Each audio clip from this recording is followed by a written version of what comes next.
Good morning, teachers. Good morning, ma'am. Good morning. Good morning, Please turn ma'am. on your video.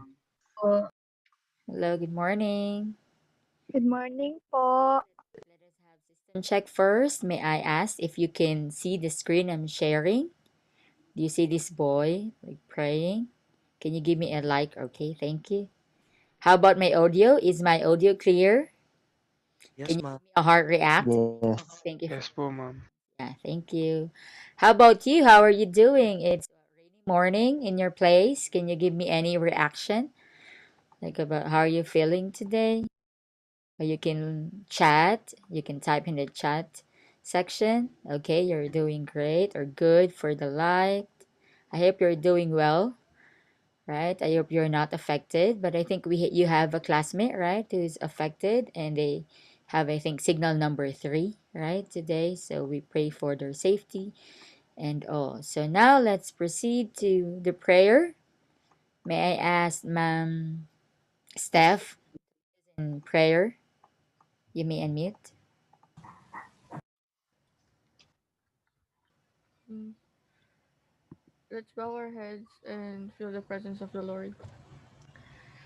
Uh, Lord, thank you for this day and that most of us are not as badly affected by the storm as others, and that we are able to attend class today.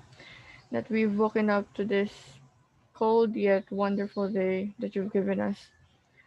Please forgive us for sins that we've made and will make. And thank you for all the blessings you've given us, even with our situation this year. In the name of the Father, the Son, and the Holy Spirit. Amen. Amen. Okay. Thank you, Ma'am Steph, for that wonderful prayer. Now let's proceed to our usual class picture. Okay. Again, please turn on your videos for now if it's possible. Okay. I will count in 3 seconds. I'll ask you to smile. We are 24 in this room. Okay. So is someone still connecting? Okay. Yes. How about Ma'am Faith? Can you, Sir Joed, John? Okay. Ready? Smile. One, two, three. Okay. Yeah, I think I get that. Thank you so much. Okay. So, if you remember, what I included in the invitation link is to prepare for you to prepare to echo your output because, of course, we need to talk about everything first, and it's a must to have a recall, right, of the discussion. So, you'll be sharing your output today. If you'd like to share your screen as well, right, for the document that you prepared or turned in, you may also do that. Okay, let's continue. Okay, who'd like to talk about the first assessment? So I ask you, right, to actually what? To include a table, right? To provide a table of what to teach, of course, the philosophy of education, right? When to teach, what to teach, and how to teach it. Is that the first? Let me check. Okay, we have your assessment one. Okay, so the first thing before we proceed to the philosophies, the first question would be write a reflection on the symbolism of teaching for you, right? And explain your ideas and experiences in the teaching learning process. Who or what is your inspiration in choosing your program? So I've seen here long responses. Okay, would you like me to read some or who likes to share? You may click raise a hand so you may share yours. Anyone? Or I will just read. Anyone who'd like to volunteer, raise a hand. Okay, Sir John, would you like to share your response there? Um, Wait po, ma'am. It's okay. Hanapin ko lang po ulit yung Okay, yung sagot. so while you're looking for that, let me read some of the responses. Okay, one said the symbolism of teaching for me is the book and the oil lamp. Wow, those two objects have been the most used symbols in every school logos. Yeah, that's obvious, right? And also the symbol of the government. Okay, and in the sector. yeah, of education. Okay, the book symbolizes knowledge, right? Which the book is what imparting to the reader, and the oil lamp symbolizes intelligence, enlightenment, and the truth. These two symbols represent what learning should be to impart knowledge, to enlighten learner, the mind, and to know the truth. Nice. Okay, another one. Okay, wow. You see a calling here. Mhm. Okay, how about this one? I only have a few experiences and ideas in the teaching learning process, which I got from teaching my siblings. Okay, and it's very hard because there are instances that I get confused, right, about my siblings' module because the way they put it is just like something to write, or it's just like they copied someone's work without understanding it, or they just shuffled things up. And my brother is a special child who has a hard time understanding instructions and following procedures. So I needed to understand it properly so that I could teach him, and I find myself lacking the knowledge to educate him. Since I do not have any experience in teaching other people, I'm usually on the other side of the coin. And as I am teaching him, I get to review also and also clarify things. Yeah, I agree, right? If this is your work, yeah, that I used to have a hard time also when I'm teaching my brother. Okay, I enjoyed it, especially when he understands it and keeps up with the things that I am teaching him. As for ideas, based on what I experienced with my brother, I needed to be creative so that he can understand the lesson. Yeah, creativity is a must, right, for teachers. Let's say about mathematics, I needed to connect it to his hobbies such as drawing maps and drawing structures so that he could understand inspiration in teaching. Okay, wow, thank you for that reflection. And yeah, to take note, that's so important that you know the learner, right? And you really need to adapt to what he's interested in. So, for instance, I'm also tutoring a kid, an elementary kid who lives in America, and he likes to watch anime. So what I do, instead of just choosing any reading material, we watch anime. I screen share the Netflix and we watch anime, and then I pause it from time to time for him to read the text or the subtitle because he's having a hard time to read properly. So anyone, Sir John, were you able to find it? Ma'am, I checked again the assessment one, and it turns out that the Google Forms, ma'am, that I filled in, I don't have a copy. ang Okay. but it, it shows that I already turned in. Mm-hmm. Pero wala po nung binuksan ko ulit yung form. You don't have the. Yes, the copy, ma'am. Yeah. Thank you for that. So it's okay, Sir John. So another is what I know about teaching. Your thoughts before the course, or anything that you remember from your response. What's your yeah? What do you know about it? Anyone? Sir Joshua, if you can recall your response, like what do you know about teaching, or your thoughts before the program or the course itself?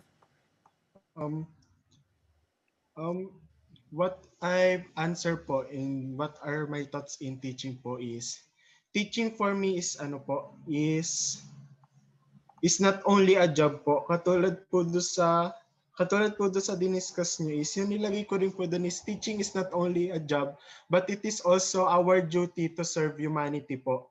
Yeah. Yung ano po, yung teaching po is, yung mga teachers po, educators, we are not only there to instill knowledge, values, and skills to our students or the learners, but also we also seek to inspire them Mm. for them to be successful and for them to achieve their goals and dreams in life po. Wow, okay, that's a comprehensive. That's right. It's not simply a job, but it's a mission, or just like how you use the term, it's your duty, right, to serve humanity. And yeah, I like the word to inspire, right? Because that's already part of the hidden curriculum that you really don't simply get from, the content, right, that is being discussed to the students. Thank you, Sir Joshua. Another one. Mhm. Ma'am Karen, are you there? Hello. Hello. Hello. I haven't passed this Mm-hmm. my answer because I'm from correspondence Yeah, mode. it's okay. Mm-hmm. Yeah, that's why I'll just read my answer. Okay. From my standpoint, teaching is making a difference for your students. Mm-hmm. You will teach and share your knowledge with your students to develop their understanding and knowledge. You will engage them in learning and help them to the things they are still not aware of. Mm-hmm. You are their backbone in learning. They will learn from what you have inputted them. Mm-hmm. Through teaching, the students will foster and increase their learning capacity. You will not just teach them knowledge, Mm-hmm. but also wisdom. Mm-hmm. You will guide their path to a brighter future. You provide them with hope and learnings that will last throughout their journey. Yun lang po. Okay, wow. Thank you, Ma'am Karen. Yeah, it's not simply knowledge, but wisdom, right? It's about, how to respond to situations, how to make right decisions in life, right? Not simply to spoon feed everything that's in the book or from the references. Thank you, Ma'am Karen. And thank you also for what answering, right? May I ask if you're still waiting for your module? Yes po. Okay. Thank you. Thank you for your patience. Another. Okay, there's another question, right? Like, what do you want to know about teaching? The first question was what you know. This time, what do you want to know about teaching? So, these are the questions you had before the course discussion. Anyone? Sir Ram, are you there? Hello po, good morning, ma'am. Okay. So cool. What I want to know more about teaching is what else can I learn? Mm, Ano po ba yung mga bagay na dapat ko matutunan in order for me to be an effective and efficient teacher? yeah, I like So, that. yun po yung mga gusto kong matutunan. And what else can inspire me to continue in this path of educating po. So, Yeah. yun po. Okay. Thank you, Sir Ram. Yeah. So, right, to be efficient, how to be efficient and how to be effective. I also read a response here, right? Like, how do teachers become effective, right, to their students, and how to be a good teacher? Well, that is somehow vague, but maybe you're referring to the personal qualities of a teacher. What are the requirements to be a good or requirements to be a good teacher? What are the things that a teacher should never forget? I like that response. Another one. How about the question? Yeah, about this. What I learned about teaching, or the new ideas or answers you found out after our discussion last time. Anyone? Ma'am Jasmine, are you there?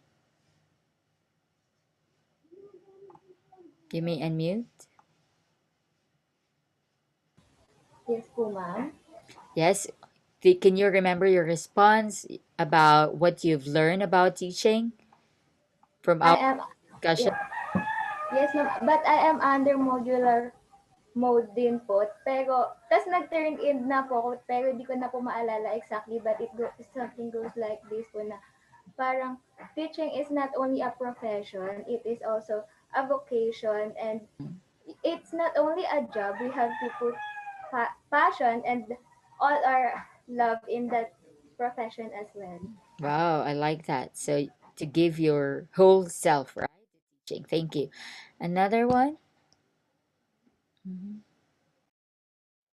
How about other new ideas, Sir Juan Carlo? Um, Ma'am, for Mm. for what I learned about Yeah, about teaching, teaching, at least from our first discussion. from our first discussion, I realized that teaching is never just a profession, but it's also your purpose in life. Mm-hmm. Uh, that it requires tremendous amounts of sacrifice, patience, Mm-hmm. love, and care for the others. And you should always the teaching always strives to make a difference, not just for the sake of the students, but also for the sake of a healthier future for the society po. Wow, that is so cool, right? So it's really important that not only we give ourselves, but yeah, it's really something that we can make sacrifices, right? Time, right? It's also, yeah, I like the when you use the term purpose, right? Because you can never go a day without, well, we have weekends, right? Or your day off. But if you are in this calling, like your entire life, right? You have to realize that it's already your life, right? So you don't need also to work a day in your life if you love, right, what you're doing. So thank you. Maybe we can, oh, there's a chat. It's okay. It's okay. I told you last time, right? Please do not feel sorry if you can't anymore attend, or you can, or your internet connection can sustain your attendance here. It's fine. So let's proceed to the philosophy of education. So I assume I also browse, right, some of your responses. And I have here, right, a table or matrix also that talks about the philosophies of education, at least the major philosophies of education, the traditional philosophies, the key points on what you can remember. Again, these isms are so important when you take let, and most probably you will encounter progressivism, right, based on what my former students told me about the content of let. So mostly about progressivism. And yeah, the proponents, when to teach it, that ism, what to teach and how to teach. So I also have here like Filipino terms. I get this from my former professor also in the College of Education. And I think she's the one who, you know, made all these statements in Filipino and English. Okay. So for example, for the first one, progressivism, we have here, trending ka now para updated ka tomorrow, right? So from the term, right? Progress, right? You don't simply stick to what you already know, right? But you strive for the improvement of your students, even your what teaching and learning process. So the key point here is the world is always changing. And so students must be taught how to cope with those changes. So it's not that we neglect the previous learnings that you had, but also about, adjusting to the needs of the world, right? Because again, it's true, right? The world keeps on changing. The demands keep on changing. That's why even the goal of DepEd is for the Filipino students to be globally competitive. So, okay. And then we have here the proponent, John Dewey. And when to teach it? When students need to experience improvement and changes. And we can say that what every meeting, every day, right? Students need to experience improvement.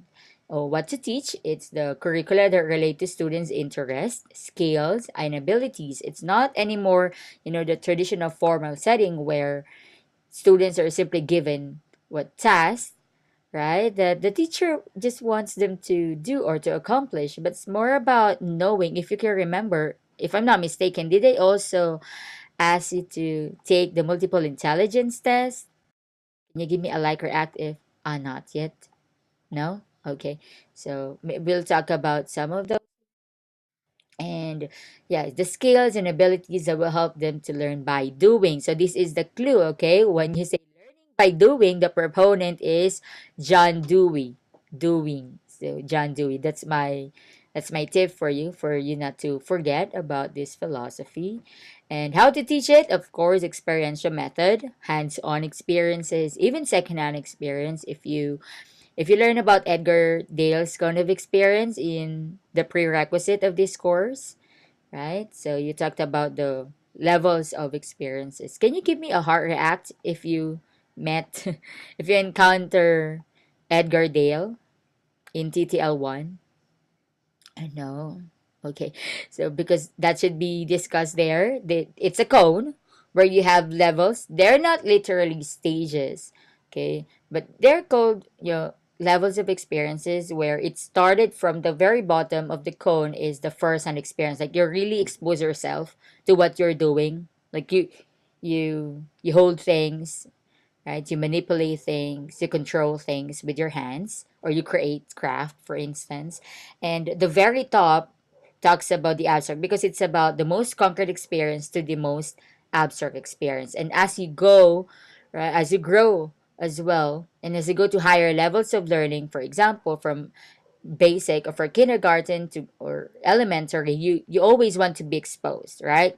First hand experience, like you want to dribble, you like to throw things, you like to catch things and so on, or you like to play with things or toys, and that those things refer to the most concrete ones. While when you go to a higher level of education, you you can easily learn, or yeah, we can you can learn now with not the most concrete experience, like through watching, right? You can easily learn from YouTube videos and like this, and just seeing things, just hearing things, you can they're considered not the most concrete but the abstract experiences. Also field trips, right? So you experience, you go to museums, right? You interact, especially what science museum.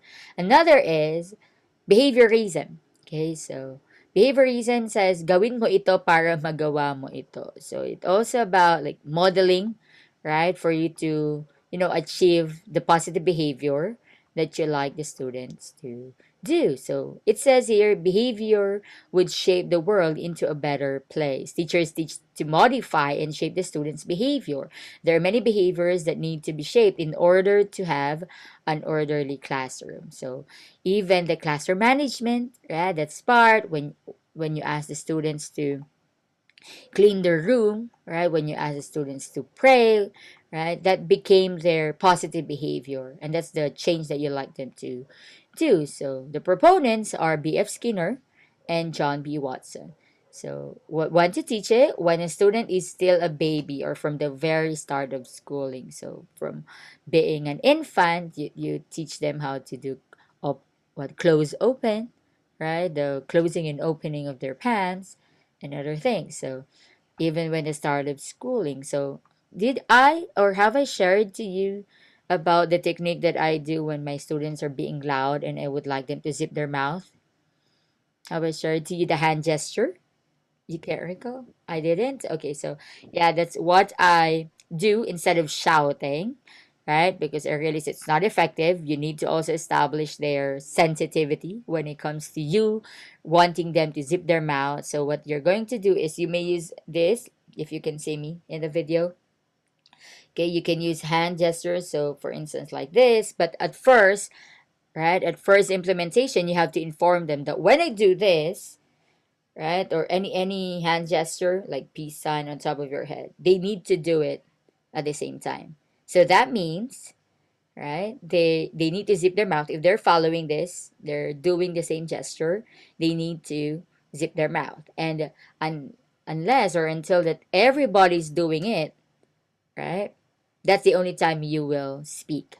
So at the same time, yeah, it asks for not it's reinforcement, right? You because you're asking for the positive behavior, but of course you like to change the negative behavior of being so loud or being noisy in the classroom.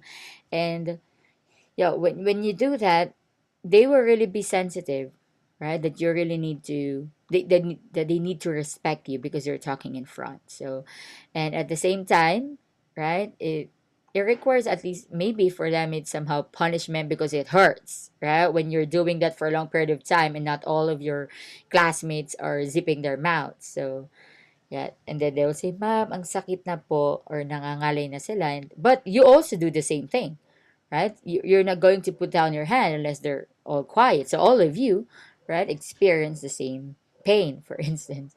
So another, okay, behavior is what to teach. Behavior is teachers teach students to respond favorably to different stimuli in the environment. So did have we talked about this last time? The the classical conditioning. Okay, maybe okay. So maybe later we'll have those.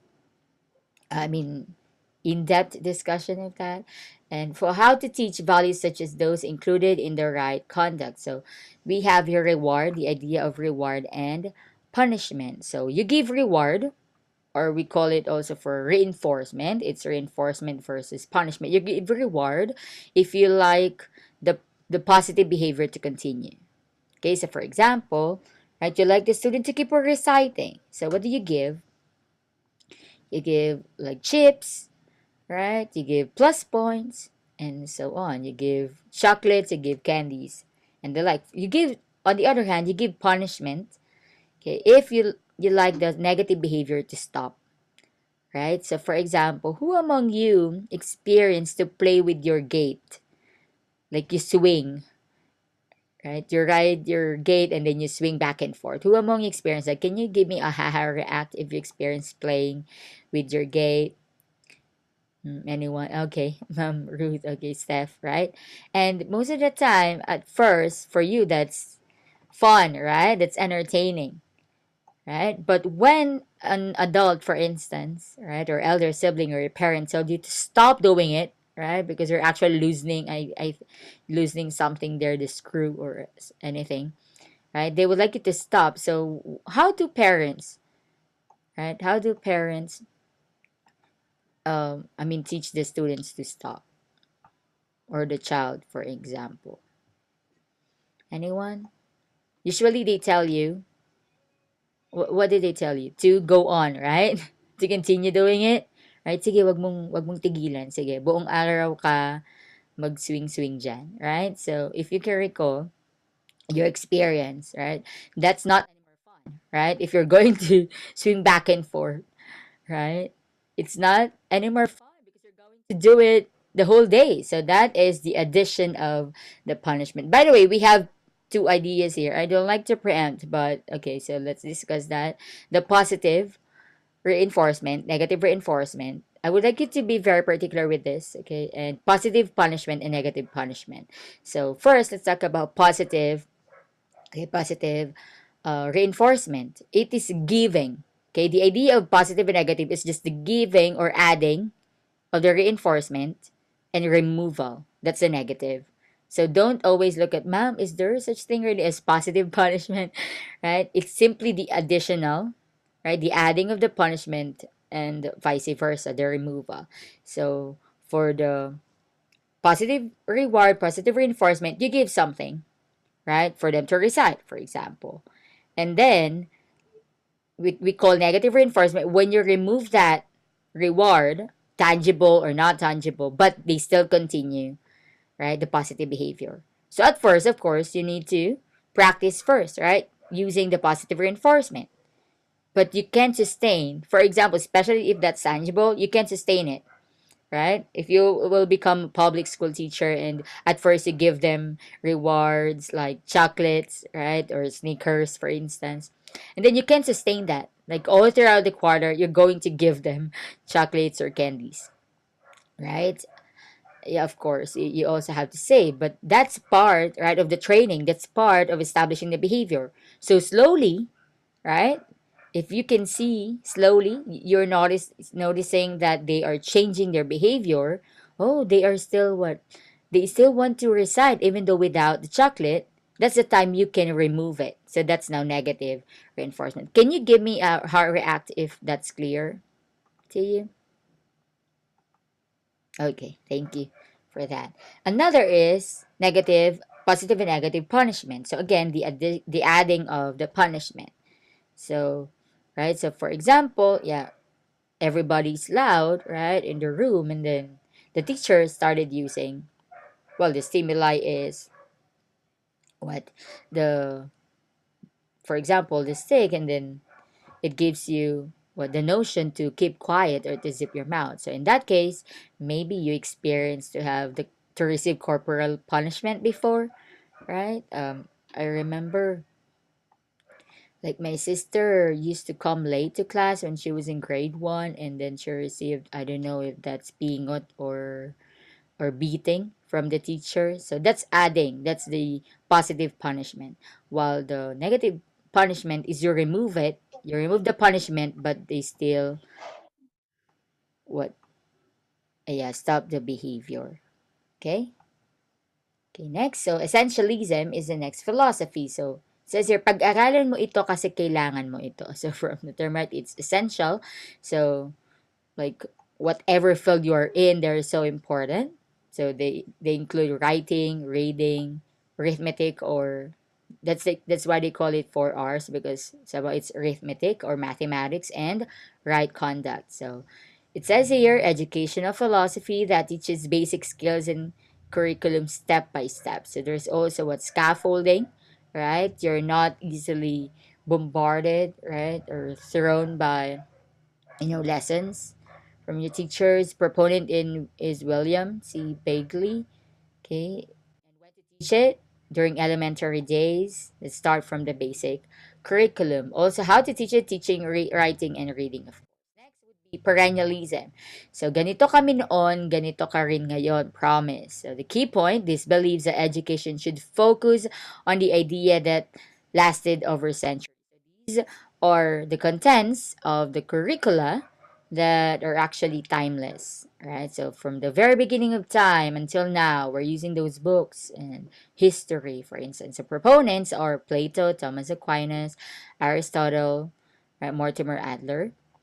When to teach them elementary, secondary, when students need to be familiar with the history and humanities. So even now, right? I mean, you are in tertiary education, you still receive general education courses. So what to teach history and humanities, how to teach Socratic dialogue, right? So the art of questioning, yeah, inquiry sessions. Let me also emphasize the strategy of probing. It is so important, right? Have maybe you don't realize, but you're actually doing probing in classes before, like when your teachers continue or kept on asking you questions with only one beginning question, right? And then they followed up by why did it happen, or how did you do that? And then of course also by giving you additional questions that can actually lead you to the most appropriate answers.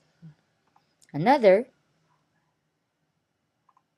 another philosophy is existentialism. So, ikaw na, supportahan ta ka, promise. So, students are taught how to appreciate as a unique individual, right? You're looking for the purpose of life. Why are you here? Why do you still live on earth, and so on? So, Soren, Kierkegaard, John Paul, the proponents, and when to teach. So all levels, of course, and then yeah, kindergarten curriculum that knows their individual abilities and uniqueness. That's why we have group differentiated tasks where you assign specific or particular group of students into one certain group where they share the common interests and skills, and how joining contests and training. So if that is also the reason, this ism is also the reason you have your different organizations. So you have Elite for English, you have Spotlight, you have dance group. So, right, because I mean, students are not the same, and you have different interests, or maybe you're from this skill and or interest, and then you like to discover another. That's part of this existentialism philosophy. Another is constructivism. So it says here, alam mo na ito, promise. Okay? So the idea of constructivism is you already know something. So that's your schema or your present knowledge, right? And you're able to create something new out of that. So you have that experience. That's why you can answer my question, right? So you can construct new ideas. Proponents are Vygotsky and John Piaget. And of course, for all levels, it's so important. That's why, well, in my case, at first, I thought I'm not capable of teaching lower grades, right? But as we go along with my duty, I realized that I can. However, since I started teaching college students, so I am more particular with this ism, right? Given that every time I would ask them something, I expect that they already know something about it, right? So you already have your background knowledge about what I'm saying. But again, if you're going to ask me, Mom, what if the experience you're giving is not present in their environment or their past experience? That's a sign that you're going to give an experience to your students, right? Because of course they can't relate if they don't know what you're talking about. I mean, it's not literally experiencing it firsthand, right? But at least knowing the situation.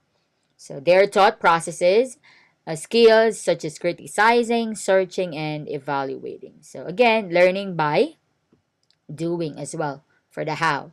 So linguistic philosophy, gets mo, gets ko, gets nating lahat. So it teaches students to articulate and voice out, to speak, right, to communicate well, students' learning is the very essence of man. So Noam Chomsky, right? If you're familiar, have you encountered Noam Chomsky, Universal Grammar? Wow, great.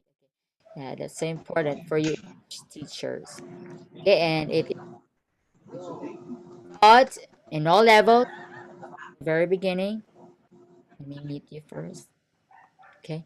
And learners should be taught how to communicate, how to send clear and precise messages, and how to receive and understand messages. So it's not simply you doing the talking, but also you receiving the message. So here we have interactive play and role play. Okay. So yeah. So we already had this echoing. How about this? The interview questions to ask key educators. I ask you, right, to prepare a set of questions to use as a guide for interviewing key educators like deans, right? Anyone who'd like to share their questions? Hmm. Michaela?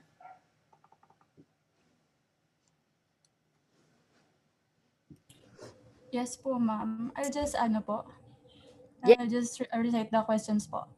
please. Okay. First question. When did you know that teaching is really your calling? Hmm. Second one, have your attitudes toward learning and teaching changed over time? Three, what is one attitude you think every educator should manifest? Hmm. Number four, what makes an efficient and effective teacher? Hmm. How do you assess your learners' progress? Number six, are there any standards that you set for yourself, and why? Number seven, has there ever been a time where you thought of giving up on your profession, and what made you stay? Number eight, what are your hopes regarding the education system?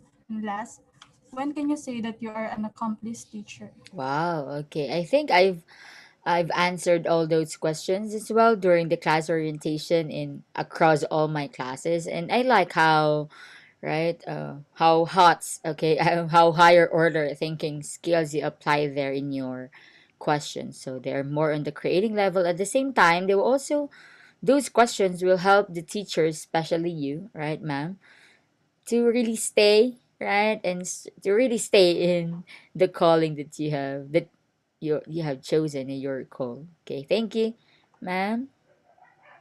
So next. Okay, so your own philosophy of education. I hope you're able to get right the instructions here that you will create your own exam. If you can recall, I think I've shared mine when that I did when I was in college, also in the philosophy of education course. Anyone who'd like to share their own philosophy would like to hear our rising proponent in that philosophy. How about Sir Eugene? Are you there?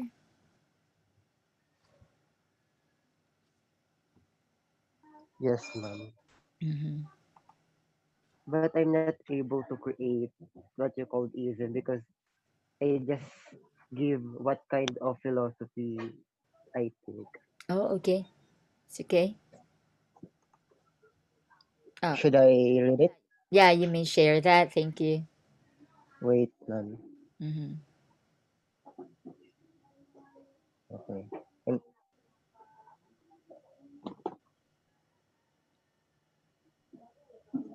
I will search for my copy. Okay, we'll wait for you. Okay, so that's assessment.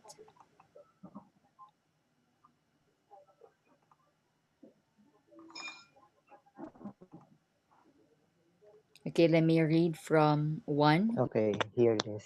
Okay. My philosophy of teaching. Mhm. To become an efficient and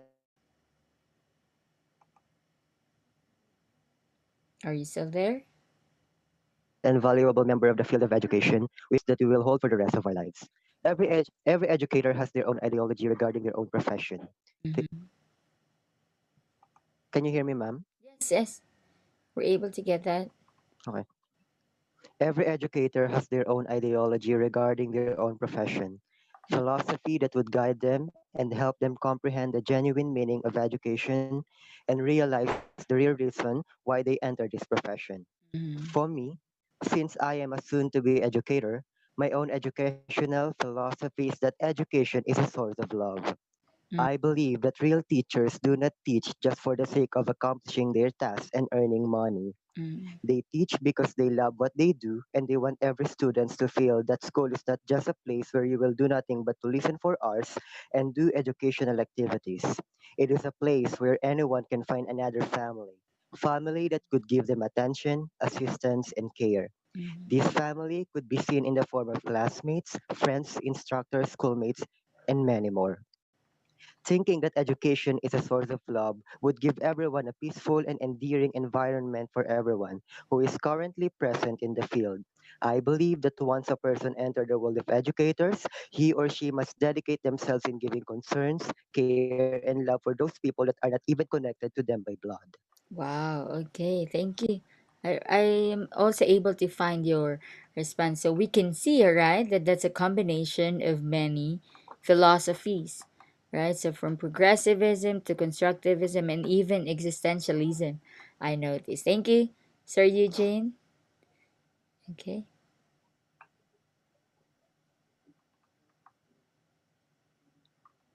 okay, let me read from Shaya. Okay, so the purpose of education is not only for people to learn about basic knowledge, to maintain necessary fundamentals of human culture, but to develop them to be the best version of themselves. So we can see here it's existentialism. This would include having a set of skills and morals that would help them for the betterment for each individual and the whole community that one belongs, okay, in, yeah, that one belongs in.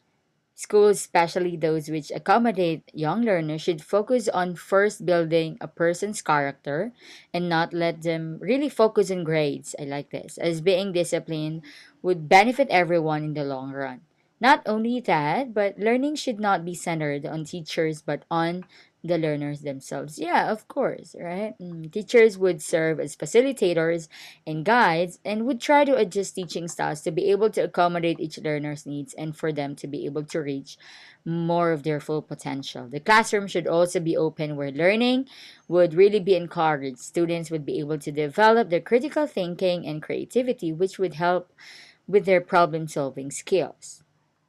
Students will be able to also express themselves and be able to define their own essence. So, combination of linguistic philosophy and existentialism. The classroom should also be a place where students would be able to develop their social skills, wherein, okay, generalization is being promoted. Okay, as mentioned earlier, it is the character of a learner that should be focused on in their early years of education. But basic skills and subjects should be taught. Okay, okay, we have your essentialism also. The curriculum should also contain subjects that are deemed practical and necessary for a person who would soon be working in the society. It should also not be afraid of diving. I'm also maybe you're referring it to the students, or they should also not be afraid of diving into topics, okay, involving equity, fairness, and social justice, as this would help in reforming society to be better. Wow. Thank you for that, Ma'am Shai. Anyone who is able to at least create their own ESIM? Or you're simply guided by the questions there as well, right? Because there are questions now where you're going to create your own philosophy of education. Or is there someone who's able to create one? No one? Anyone? Okay, there's none. So thank you. Let's continue. So you're also asked, okay, to compare teaching as a vocation. We already have this.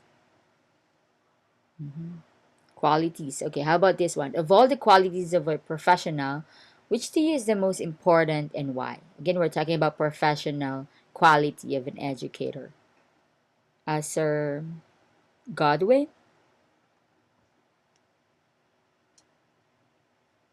you may unmute.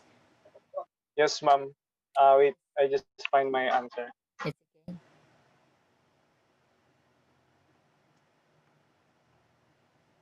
What's the question, ma'am, again? Yeah, of all the qualities of a professional teacher, which to you is the most important and why? I'm still finding my answer, ma'am. It's okay.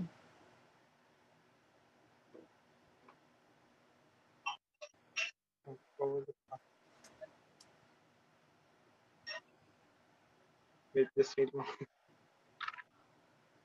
Or anything you can recall, even though it's not verbatim, it's okay.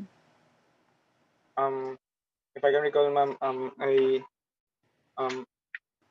I think the most important qualities of being a professional is to have dignity and reputation. Mm, Um, Teachers must not only be mastered with the professionals. I mean, must not be only mastered with the topics or the lessons that they're going to teach to their students, but also to have their um, social stand. I mean, their um, their personal characteristics. mm. Um, it's not always about intelligence, ma'am. Okay. Wow. Yeah. Thank you. Thank you for that. It's about the character. Yeah, you're referring to the character, right, of a person when it comes to their integrity. Okay. Thank you for that, Sir Godwin. Okay. How can you maintain your interest in your own career as a teacher? Anyone? Ma'am Faith, are you there?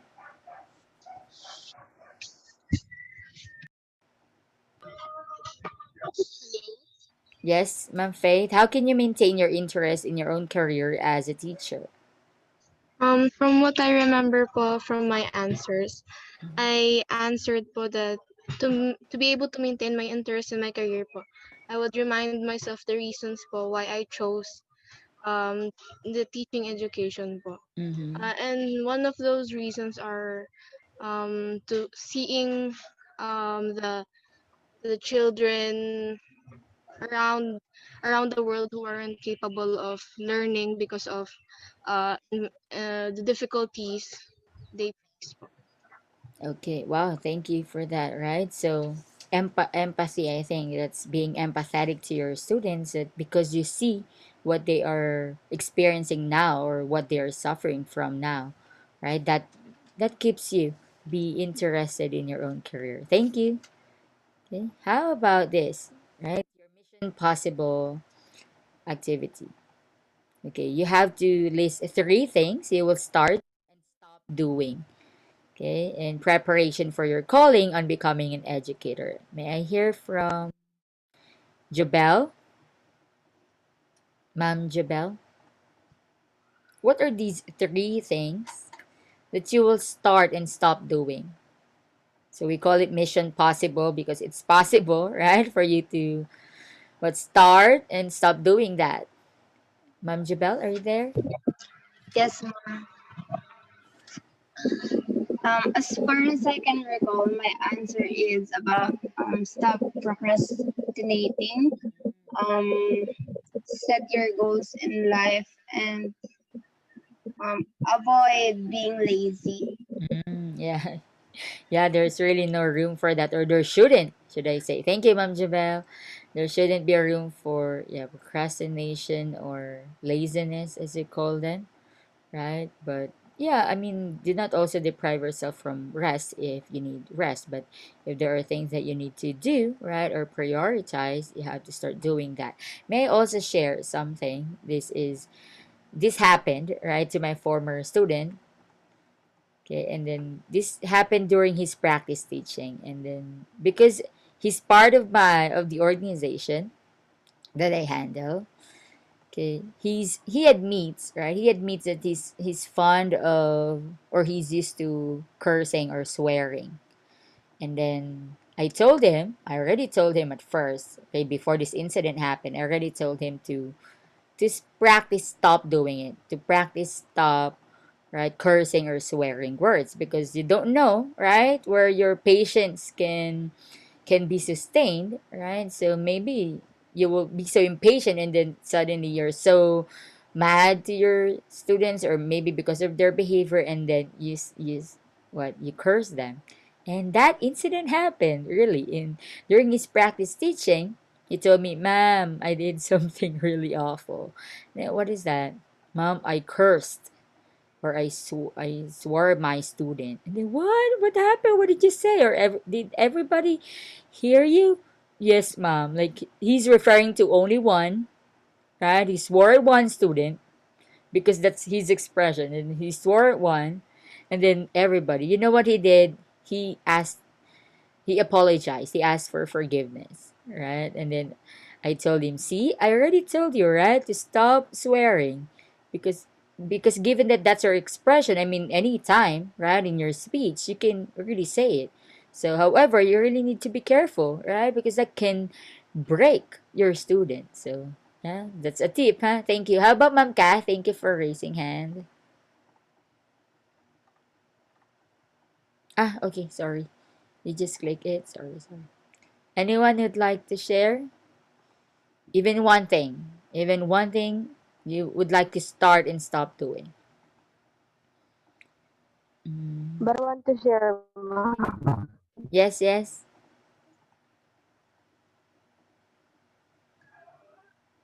Are you there, Ma'am Kath? I will just read my answer. Mm-hmm. Yes po.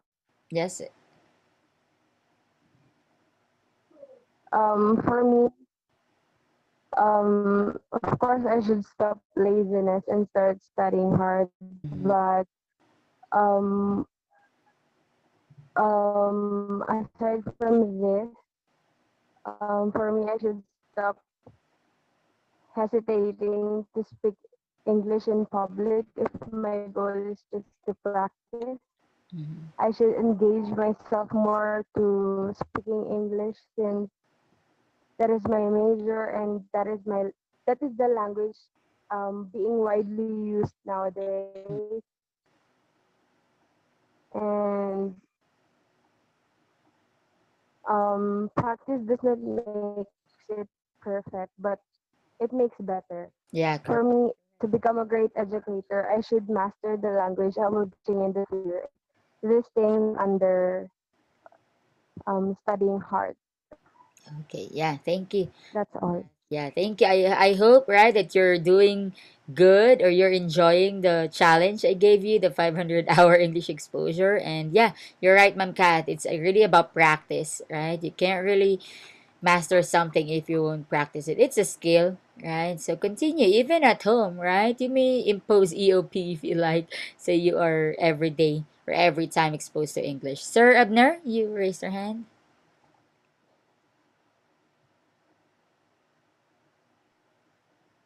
Hello, ma'am. Hello. Ma'am, can I just read my na lang po? Mm-hmm. Okay. Actually, I listed three things that I would stop doing, and I also listed three things that I would start doing for the preparation of for my future teaching career. So what I wrote here, first thing that I would stop doing is procrastinating, since I'm the kind of person who is really who used to procrastinate most of the time. Mm-hmm. Second, um, I would be more patient as a person, since I myself I admit that I am short tempered, and to Mm-hmm. be able to deal with things that are quite annoying, since you're a teacher, you should be um you should be long tempered. Mm-hmm. And then third thing that I would stop doing is that wait, medyo magulo po kasi yung arrangement.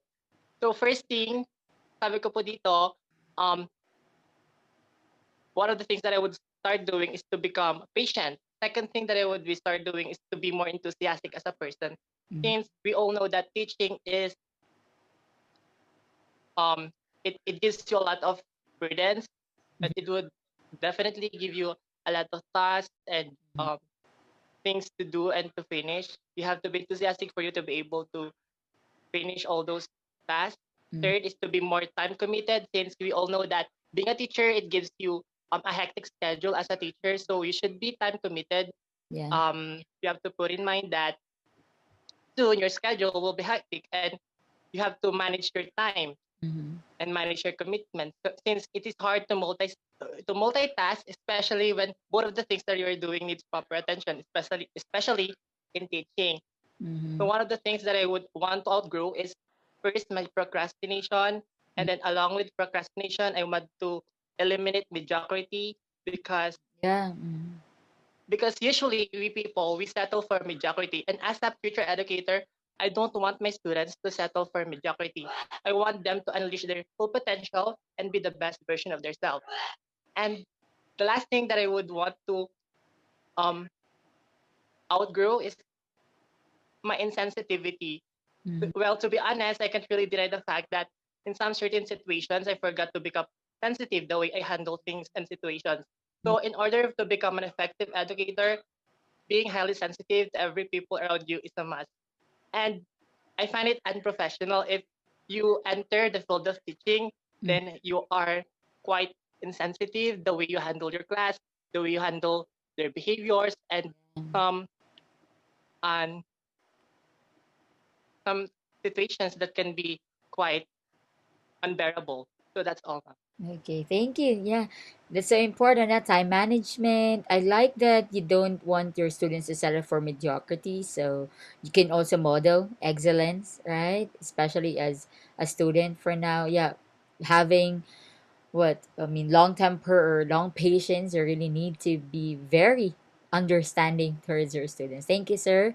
How about Ma'am Sarina? Is this Hello, ma'am. hello? Can you hear me po? Yes. So these are my answers regarding things that I want to stop and start doing. So number one or first is I will stop being doubtful in everything I do and start trusting myself. I always have this habit of hesitation whenever I share in class. I fear I might disappoint my teacher. Now I will change that by starting to trust myself more through active participation in discussions. This may be difficult for me since I am not used to it, since I always doubt my answer. I will do my best for the sake of my future students. I believe teachers should trust themselves first. Second one, second one is I will stop avoiding speaking in English whenever a family member is around. I will also try to diminish my habit of proofreading even if I am not asked to. I don't know why I automatically do that. Mm-hmm. And my mission is to start using the English language confidently with or without family members around. I don't know why, for some reason, if I am aware that it's a must to speak English, I tend to lose my vocabulary. But when I am not, everything comes out naturally and smoothly.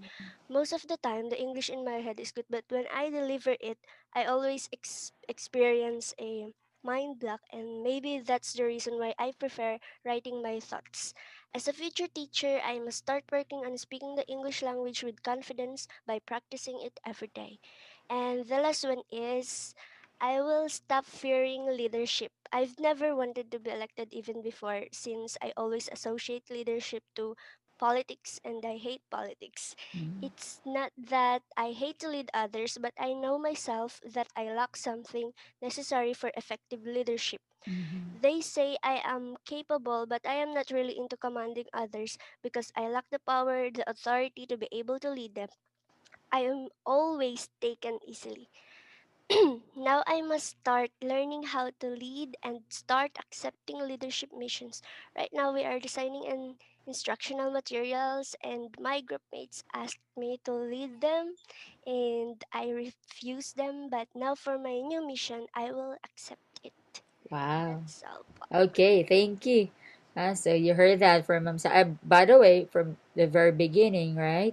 Congratulations Yes. because you're able to volunteer, But right? Raise a hand, Yes, share ma'am. what you want. And yeah, Thank that's you po. normal, especially for English majors. It's so normal and we can say natural for us to persuade or to be somehow grammar Nazi towards other people. But of course we have to do it with humility. Right? We need to be humble and sincere that you only correct them because you care for these people. And of course you don't want to correct them in public, or sometimes if that's your friend on Facebook, maybe you can simply what send her a personal message, right? By of course starting that you care for the person. That's why you're correcting the person, not for the sake of embarrassing the person, because you know, right, just like what you admitted, right, we are not perfect, right, in that sense. Yeah, that's also possible, right, that when you're the one speaking, it's really hard to turn on your monitor, right? According to Stephen Krashen, the monitor hypothesis is responsible for the what correction, right? That's our editor, our editing device when it comes to us checking ourselves. That's why from time to time we say rather, or we say on the other hand, or what I mean is, and so on. So thank you for that. Yeah, last thing is leadership. That's so important, not only as teacher to your students, but most importantly as colleague, as fellow teacher to your fellow teachers at the same time. Yeah, that's important that when you are assigned a task, and that's by team, for example, team of faculty or in your group, in your class, right? It's important that you also be accountable, right, to your classmates. Thank you for sharing. How about Sir Ram? What's your mission possible? Um, can you hear me po? Yes. Wait, I'll just read my work na lang po. So, since I am determined to go in this path of educating, there are things that I'm willing to eradicate and change from myself. So, first one is I'm willing to stop myself from always depending on others. So, I will start establishing an independent and a reliable version of me. Mm-hmm. Because in the near future, my students will be depending on me. Mm-hmm. How will I be able to be dependable if I myself is still depending on someone to help me? In the actual world, inside the classroom, no one will be there to guide me and to tell me what to do in front of my class. So I am the only one who can help myself. This is why, as much as possible, I'm trying to limit myself from relying to others. So the next thing that I'm willing to change is my studying habit. Um, an educator ought to be fruitful with knowledge because we impose knowledge to the students. Mm-hmm. What am I going to teach if I only know few things? Therefore, I must absorb as much knowledge as possible in order for me to be steps ahead from them. I must not only acquire knowledge from the books, I must expose myself from different experiences in life. I must explore lots of things because knowledge from such experiences is genuine. Mm-hmm. Hence, I will be able to confidently face my class, for I can feel their craving or their thirst for knowledge. The last thing that I'm willing to Huwag kang mag-shut up. The last thing that I'm willing to instill to myself is the sense of embracing the diversity. In the actual world, I will face various people with different backgrounds. Mm-hmm. I must understand how crucial it is to be open-minded at all times and not to easily judge and give up on people. An educator must embrace his or her students' diversity, thus perceive it as a chance to reach them out. It is also the best opportunity to eradicate from the minds of your students the stigma of diversity.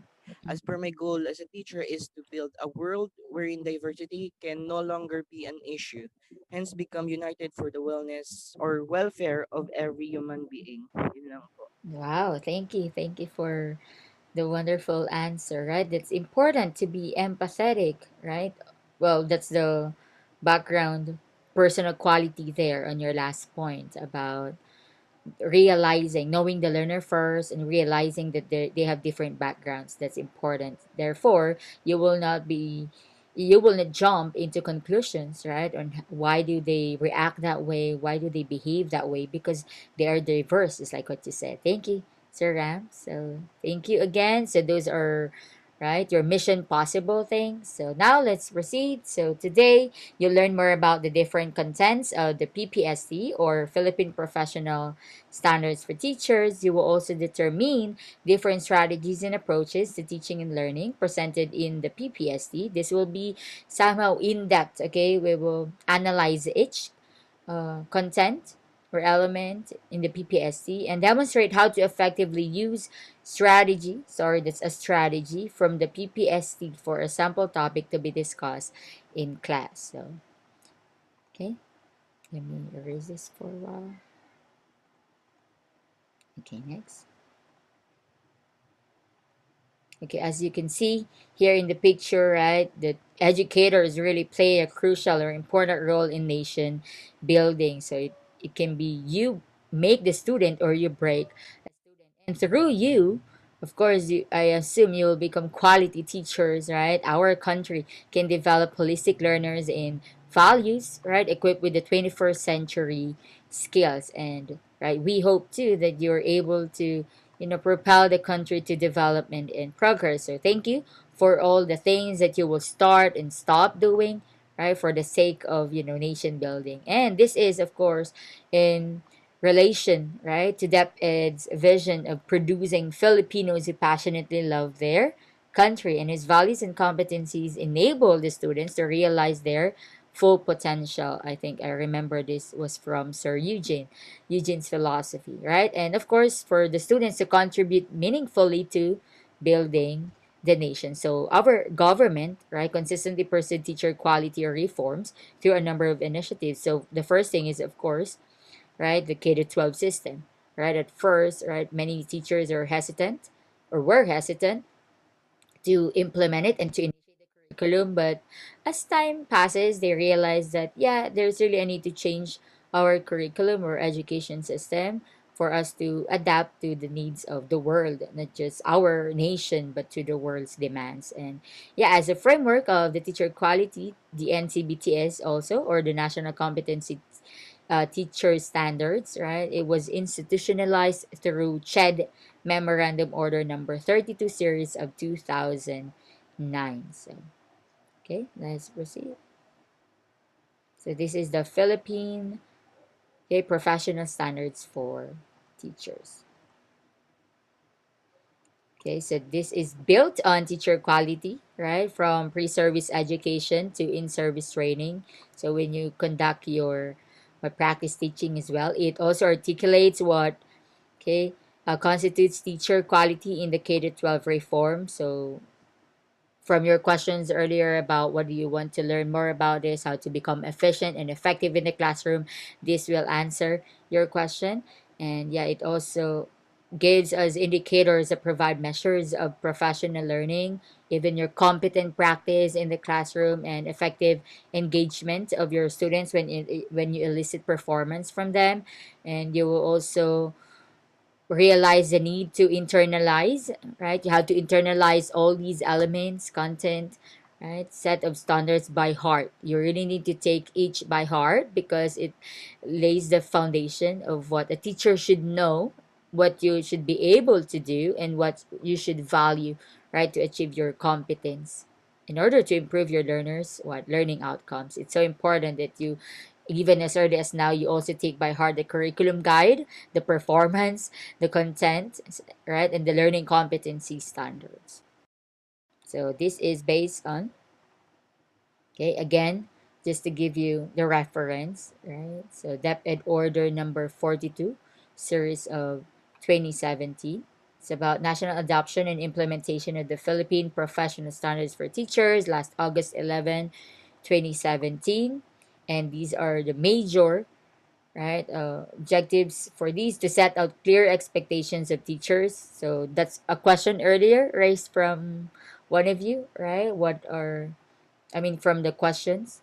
And then engage teachers to actively embrace a continuing effort in attaining proficiency. This is also one of the questions earlier.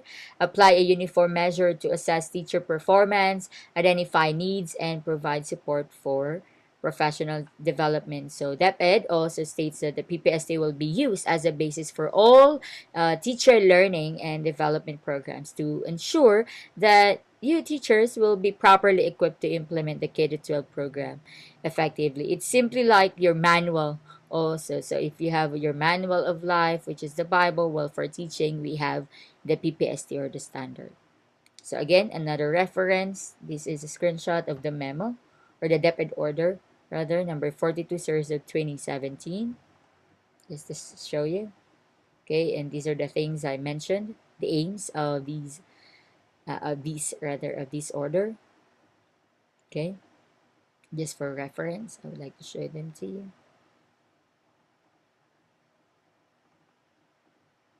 Okay, yeah, signed by Lenore Magtalis Briones, the secretary. Okay, now let's dive into the pool with water now. Philippine Professional Standards for Teachers.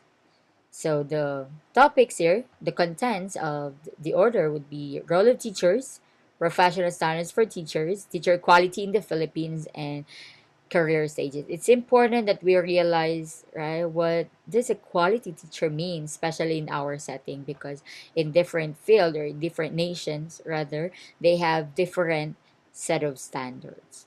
So let's talk about first the role of teachers. So first is you to develop holistic learners who are steeped in values equipped with 21st century skills.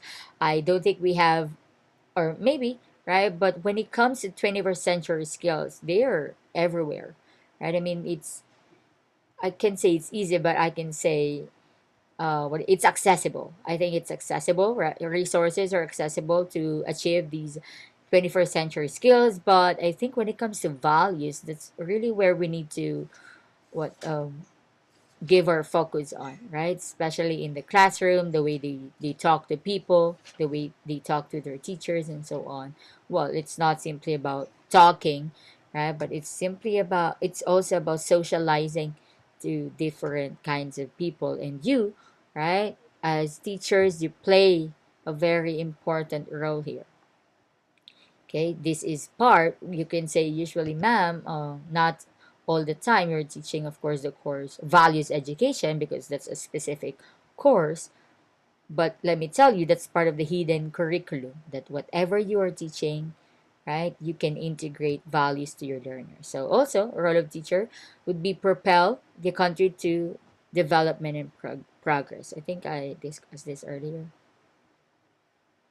Okay, from DepEd Order number 36, series of 2013, Filipinos who passionately love their country and whose values and competencies enable them to realize their full potential and contribute meaningfully to building the nation. So again, this is in consonance with the Department of Education vision. Let's take it by heart slowly. Okay, let me read it again so you will take it by heart. Filipinos who passionately love their country, right? So, right, you really need to be there to model that you love your country, right? Not just love by words, but passionately love the country, and whose values and competencies enable them to realize their full potential. So, not just one part of that student's life, but full potential, right? All the possibilities, all opportunities that you can offer to the student, right, is suggested and contribute meaningfully to building the nation. So not simply voicing out, right, what he means, but also, right, taking into consideration the content or the context of or the source of where are you coming from? Why did you say this? Why did you tweet this information? Why do you want to take stand, right, on this specific belief of yours, right? So there should be a point of reference. It should be at least well researched. Okay, to continue, yeah, an overview. NCBT was institutionalized through CHED Memorandum Order number 52 series of 2007 and DepEd Order number 32 series of 2009. So it emerged as part of the implementation of the Basic Education Sector Reform Agenda. Okay, so this is part one. Okay, let's look at the 7 domains of strong teacher practices. We will dig, okay, into each domain. But I would like to present to you all domains. We have the content, knowledge, and pedagogy, of course, the curriculum, and how are you going to teach the students. So, learning environment, diversity of learners, just like what Sir Ram emphasized earlier, curriculum and planning, assessment and reporting when it comes to assessing the performance, community linkages and professional engagement that requires leadership, professional growth, and professional development. So your calling really or your mission doesn't end in the classroom, but you also need to grow professionally. Okay, later we'll have that. So the first domain is content, knowledge, and pedagogy. So let's have this.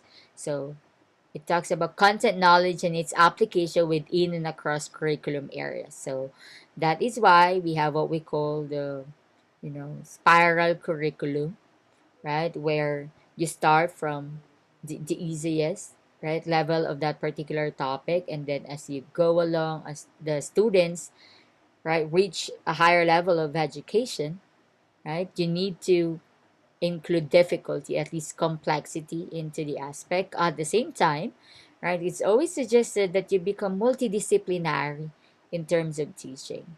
It's not simply talking about, or it doesn't mean that you talk about all sorts of things, right, when discussing one topic, but they should all be related to one topic because it's possible, right? Just like if you can recall, we've discussed that when a teacher discussed about English and then she started talking about what society, health, and the like.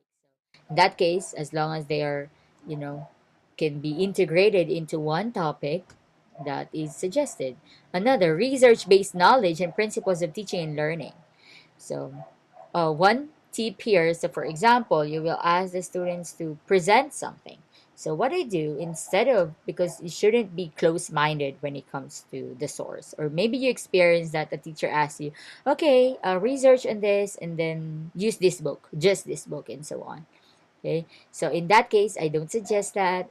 So for instance, I will ask my student to present a topic and then he will come to me and then he'll say, Ma'am, I found five in this source and then I found seven elements in this source. And then I told him, and then I'll tell him, okay, you have to present both and you have to present both resources. And because I ask my students to do that because they also do that.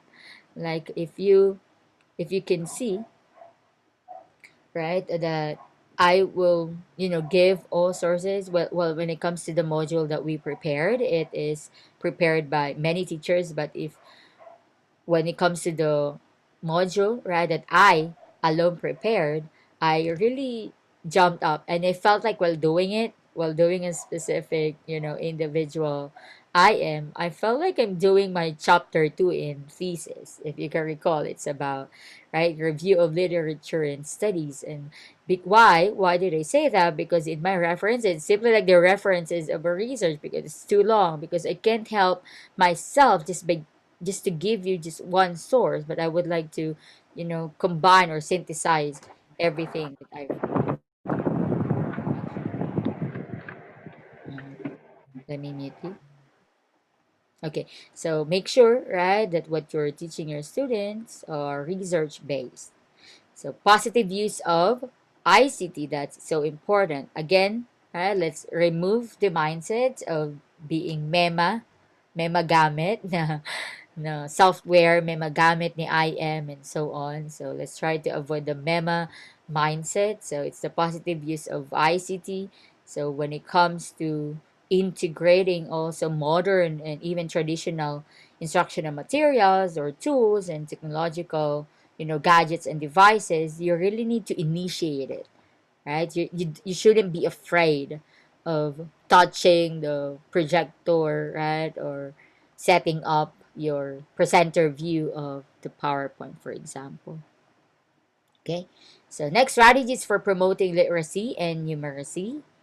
Of course, right? When it comes to the content, you need to consider their levels. That's why usually, right, you allow them first to take diagnostic tests to know which level, right, they're at. the moment. So strategies for developing critical and creative thinking, as well as other higher order thinking skills, especially for secondary level up to, of course, tertiary level or higher education. You are always advised to use HOTS level of thinking skills or HOTS level of objectives. So if you can recall Bloom's taxonomy, right? From the analysis, evaluating and analyzing, evaluating and creating levels, they're considered HOTS. But right, if there's really a need, right, for you to start first from the lower order or the lots, yeah, you may also do that. So let us try. Okay, again, I don't like to assume. So can you give me a like react if you have met Bloom or Benjamin Bloom or Lauren Anderson, the student? Okay, thank you, Sir John. Who else? So I will not just blur. It's about the Bloom's taxonomy, the levels of thinking skills. Only Sir John. Okay, Sir Jameson. Okay, so at least we're on the same page. So let us try to assess yourselves on what level you are at the moment, or at least maybe you've experienced to do something relevant to specific thinking skill. Okay, I would like you to execute your honesty. Okay, let's be honest in terms of this. So can you give me a like or act if you can say that you are still on the remembering level? Remembering level is the lowest level of thinking skill that every time you learn something, you just like to memorize it and just that, memorizing. Okay, there's one. It's okay. Yeah, thank you for your honesty. Oh, there's two. Okay. There are two teachers. Three. Okay, yeah, thank you. So I hope, right, that as we go along, especially you're in tertiary level, right, we will veer away from that because it will be very obvious. So for instance, right, you'd like to present in class, and I can really say, I can see, I can discern, right, that my student just memorizes all the facts. Why? Because first things first, right, the person cannot give example. Well, that's one that you are on the remembering level because you just memorize it, right? So it's so important. Maybe, of course, right? Miss Universe of Philippines. Maybe you've watched it or you've watched some videos, right, during their interview, the first interview. And then you realize, right, that some of them are so prepared to the point it's obvious that they memorized. Can you agree with me? Can you give me a like or act if you have noticed that or you have discerned that some okay? Yeah. Right? So there's one candidate there that I can say she memorized her spiel when it comes to introduction. That's why I think she's so excited, right, to answer, to tell something about herself without waiting for the question. Tell me something about yourself. So maybe you can recall the candidate. So, yeah. How about the next level, understanding? So apart from memorizing, you are now into understanding. So it's not simply remembering or knowing, right? Or knowing the word, for example, but you can understand it. You can explain it using your own words because you understand it. Can you give me a hard react for that? Okay, there's one again. So yeah, so thank you. Okay, again, it shouldn't just be under remembering, but you should be able to understand what you remember, right? Okay, that's great. How about applying? That's the third. Still lots, okay? So after remembering it, you can understand what you remember, what you memorize, but now you can also apply it to real life situation, right? Not always firsthand, but of course you can give concrete real life example. Can you give me a wow react there for that? It's okay. Yeah, that's okay. There's one. Two. Okay. Three. Yeah, this is so important. Okay, this is also important when I told you to always imagine the imaginary bubble on top of your student's head by asking you, "So what, ma'am? So what? If you know content knowledge, so what?" So the question is, how are you going to apply it in the classroom? Right. So, thank you. How about now? Let's go to HOTS. Let's see if you're thinking in a higher order thinking levels. So next is analyzing. Can you give me heart if you have achieved the analyzing part. So every time you're given one big idea, you can break it down into parts. You are always into, dissecting ideas. Okay, so for example, this is how you do math before, right? When you are in elementary, like what is the problem? What is given? What is the solution? Right? That's analysis. That's analyzing. Right? So you are given one topic, you analyze each. Right? That's analyzing. Anyone? Heart react for that? You have achieved the analyzing level. You don't want the vague things, but you would like to dig deeper. Yeah, that's great. Thank you. We have two. How about the others? Okay, three. Okay, four, five. Okay, yeah, at least that's the beginning level of the HOTS. Next would be evaluating. By the way, I'm talking about the revised Bloom's taxonomy. So after analyzing, you can now evaluate as well, meaning you can judge, right, an idea if that's correct or not the most appropriate or not. So for example, right, in your group, in your yeah, in your group, for example, you are asked, right, or your leader asks you to share your idea, and then another student of classmate or group mate of yours evaluate your answer. You like that? So, but I hope, right, like when you judge a specific answer or idea of your classmate, I hope you can also offer something, right? It's not always about, I don't like your idea, but the question is, what's yours? Right? What can you offer? If you don't like my idea, what's your idea? So it's not always about debunking others' ideas, but also sharing what you have. Who among you are into evaluating level? You can judge constructively. It's okay, Sir Eugene. Okay. Yeah, there's one like or act from James. Only one. Okay. Is it my video, Ma'am Ruth? Let me check. System check again. Is my video okay? Is my voice okay? Can you give me like or act for that? Okay, yeah, thank you. Ma'am, naka-freeze po ata yung presentation niyo. Kasi naka-ano lang po sa domain 1 po ng ano. Yes, we're still there. Don't worry. Okay, okay. Sorry po ba?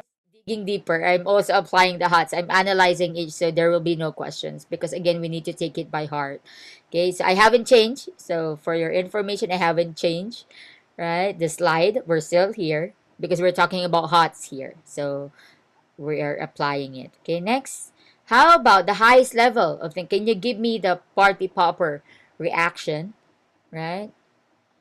If you are already on the creating level, so you don't simply, right? You don't simply synthesize things because this is the revised. Because in the old we have synthesis, which is simply, you know, coming together all the small parts of an idea. But in this case, you can create something new. So from analyzing, right, you can analyze, you can break it down into parts, but now you can also come up with one, like a conclusion, and then you can create something new. It's not simply a summary, but a conclusion. Who can tell me that you're already on that part? You're able to create something new. Anyone? Party popper reaction? It's okay, yeah, at least. Oh, there's one. Wow. Thank you. That's so important. Or maybe you can recall other projects you did by your own. That's part of creating level. So don't stick to something that is so abstract. Okay, yeah, that's great. So we have two. Again, it's the wow react. No, sorry, the party popper react. Okay. Yeah, right? I assume. Mm. At some point in one of your projects, individual or group projects, you are the mastermind, right, behind the project. Okay, yeah, that's good to hear.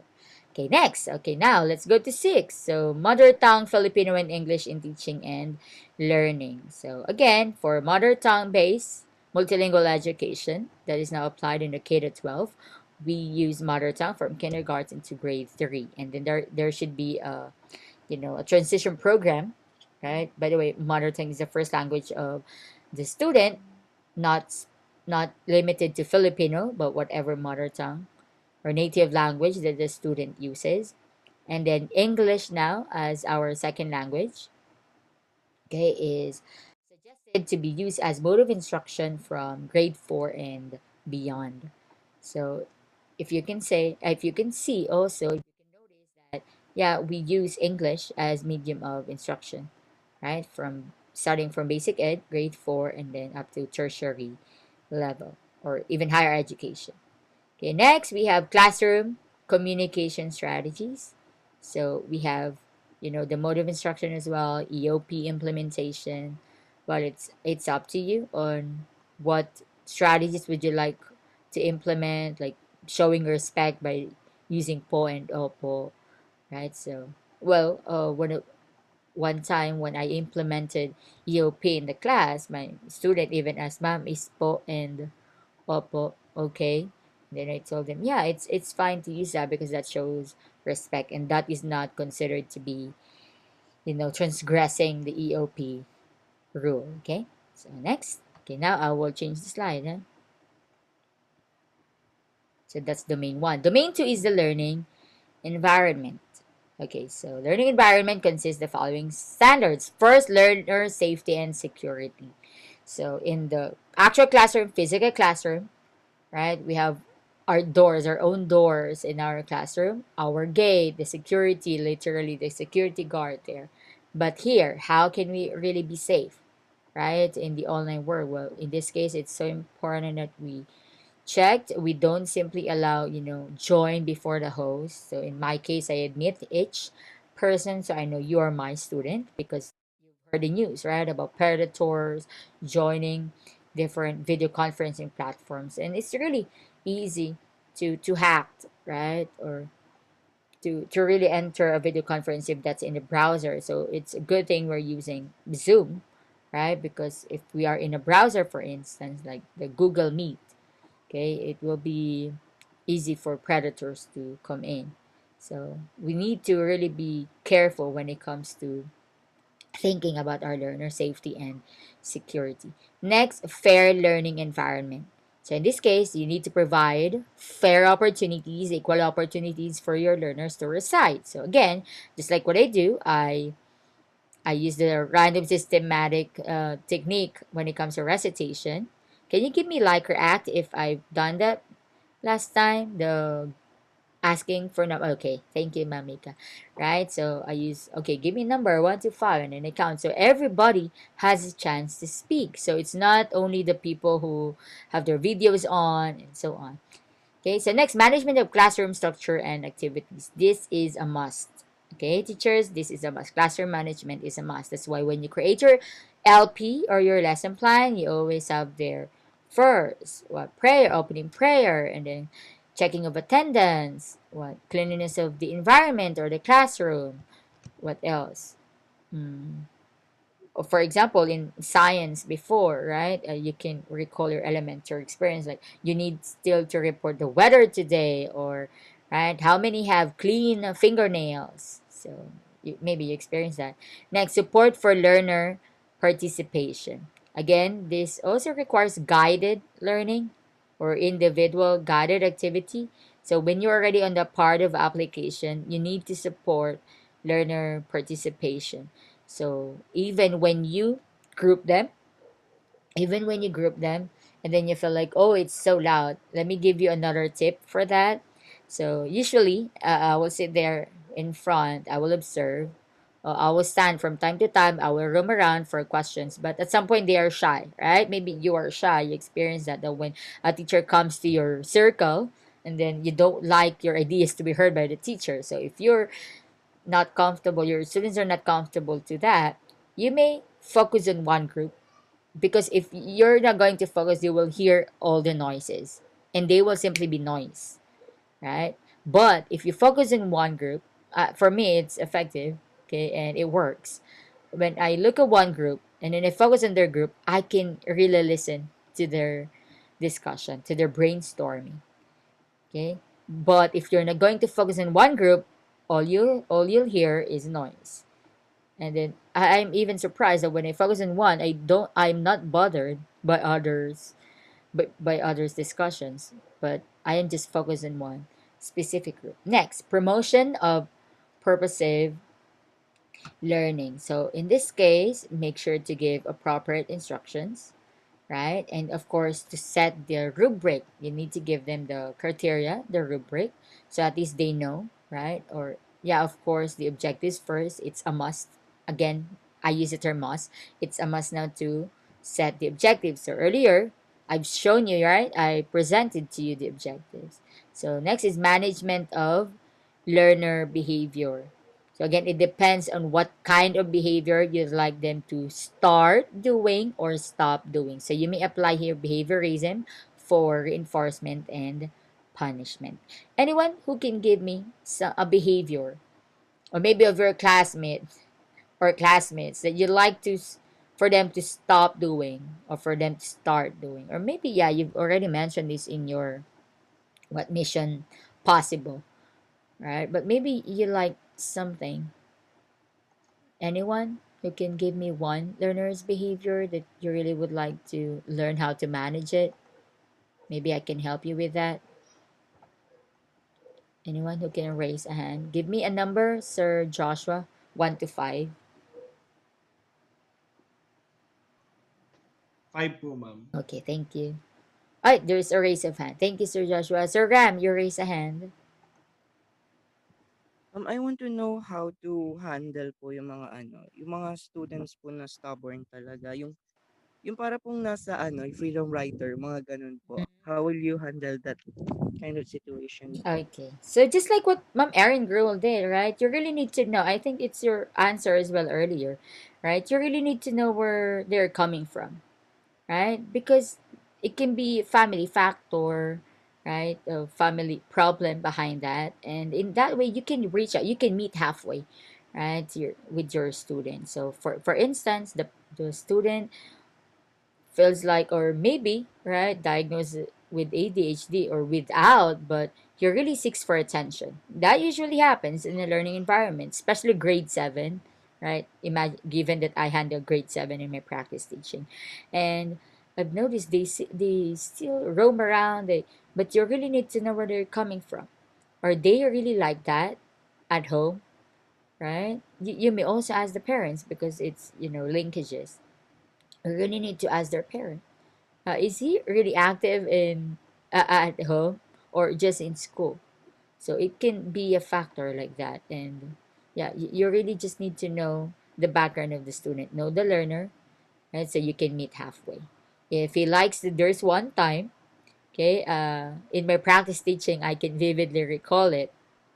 My student, grade 7, he's so short. And then he was at the back. And then I got curious because he's doing something, and he's doodling a logo of a fraternity. So you really need to. So I asked, "What is that? What are you doing? What are you drawing?" And then I just saw, if I'm not mistaken, that's a logo of a fraternity. So, right, in that case, you have to. You may ask, you may interview the child, right? What is that about? Where did you learn that? Or do you really like drawing? Or in that case, you can now give, right, activity that actually elicits their interest when it comes to drawing. Thank you, Sarah. Another behavior? The 5. Okay, let me count. 1, 2, 3, 4, 5. Sir James? Um, uh, I'm not sure what behavior that I guess learners Mm. that I have trouble with, but I guess the I guess for me the behavior that I have trouble with, not with my classmates, but like from some people, is that like the lack of participation, because I can see that, I mean, even me, some students, for example, have self-doubt or with their answers, or they because they doubt themselves too much, or because they have a great fear of their teacher, they are afraid to ask questions even though they don't really know something. Okay, yeah, thank you. Thank you for that. So that's my every SEM goal.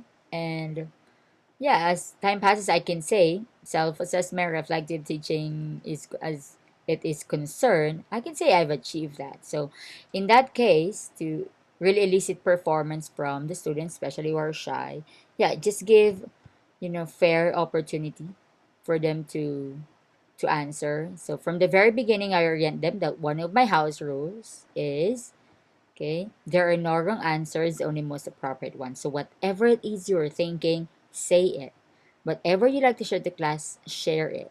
So I don't know if I've shared that with you, but yeah, even something they think that's not relevant to the topic, I make it relevant for them.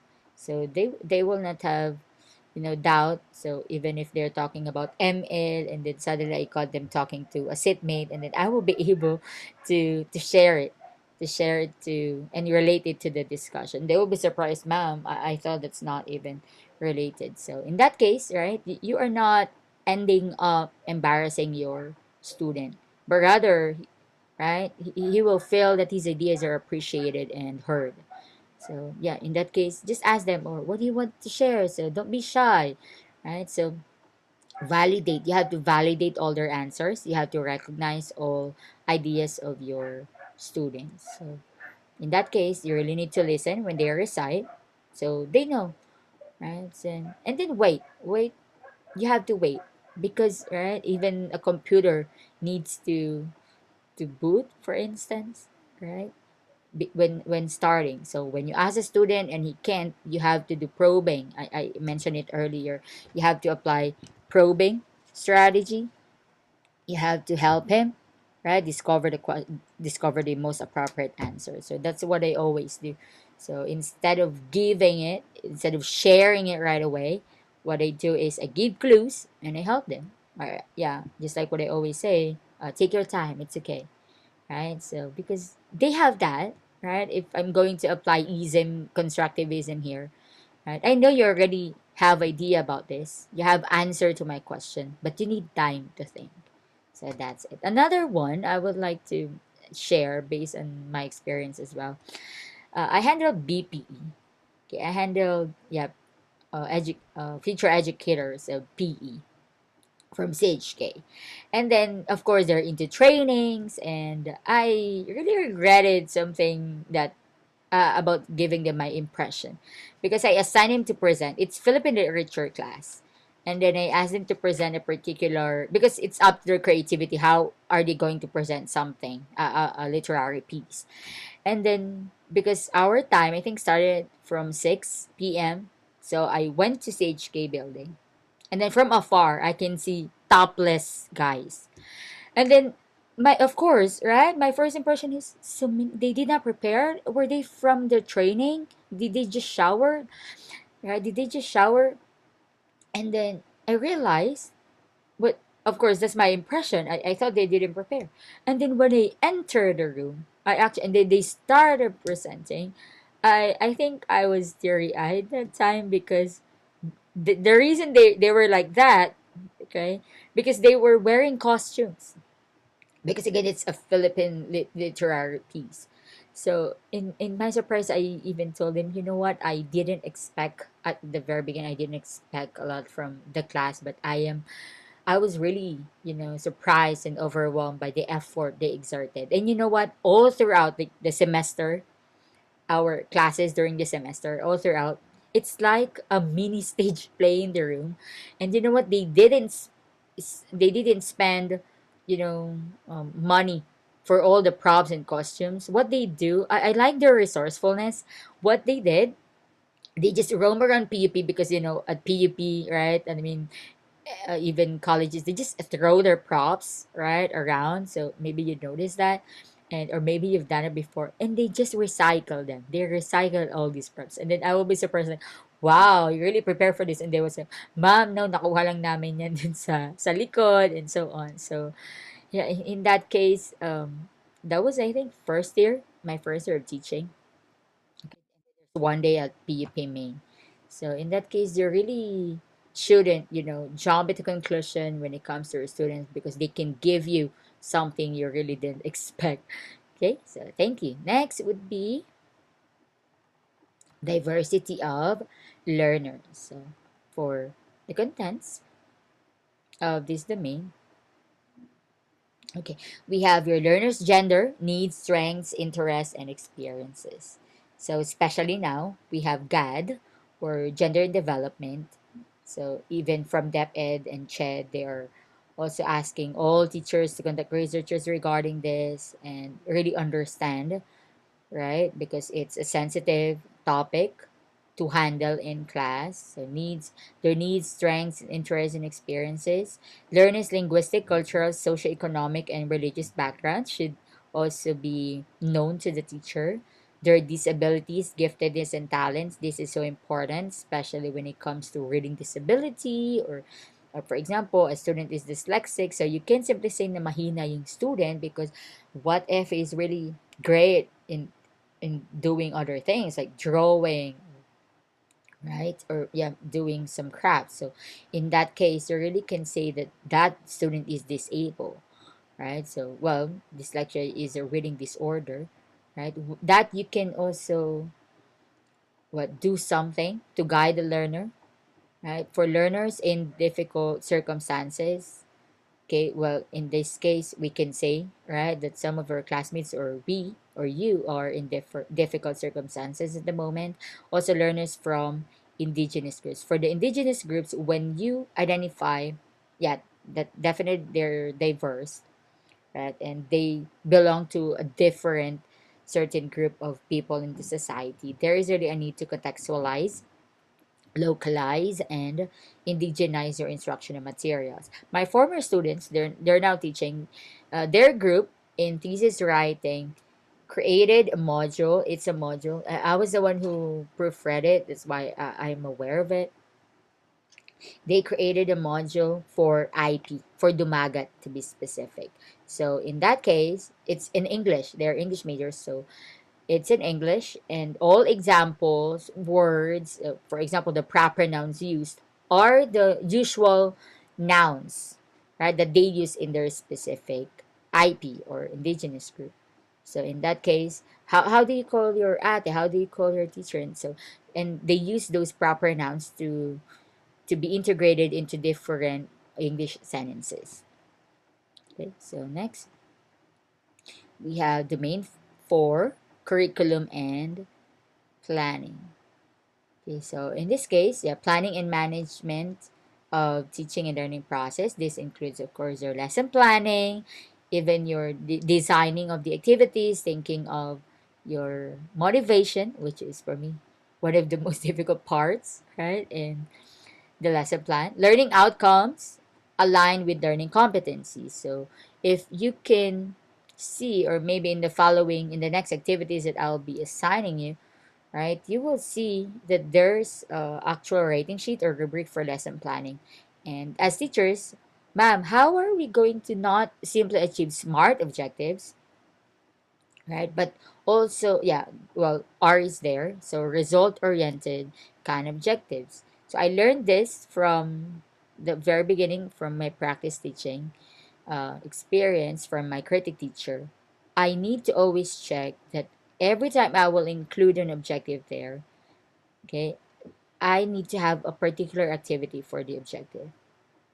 Okay, again, you don't simply copy it from the curriculum guide, because for you that's easy, right? Because you have curriculum guide and you have their competency standards, performance standards, and learning competencies. So you have their all objectives provided for you, but do you have specific activities for each objective? So that's a question. So make sure you have, because if you don't have, the student will not be able to achieve your objective. Okay, so that's the thing, huh? Check every objective. For example, I read an essay. Is there really an activity of writing essay there? So that's how you check it.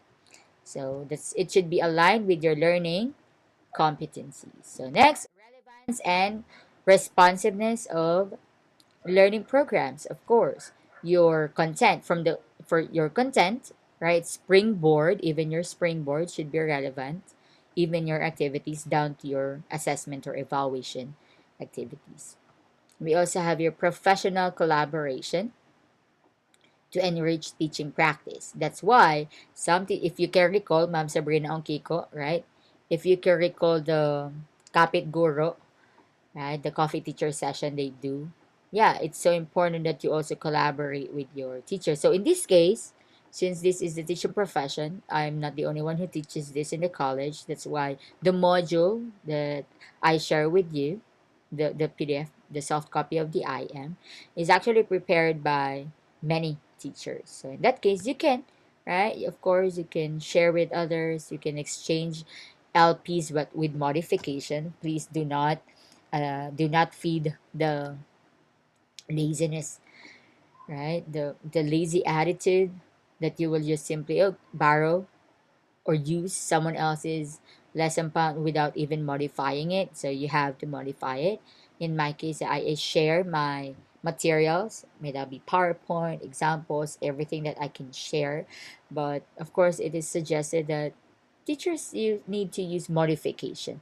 It's what you call adapt, right? To adapt or adaption, not adoption. It should be a that there should be modification that you'll do. Why? Maybe in your section the motivation works, right? But in your section it doesn't work because, right, they're not interested into pop culture, for example.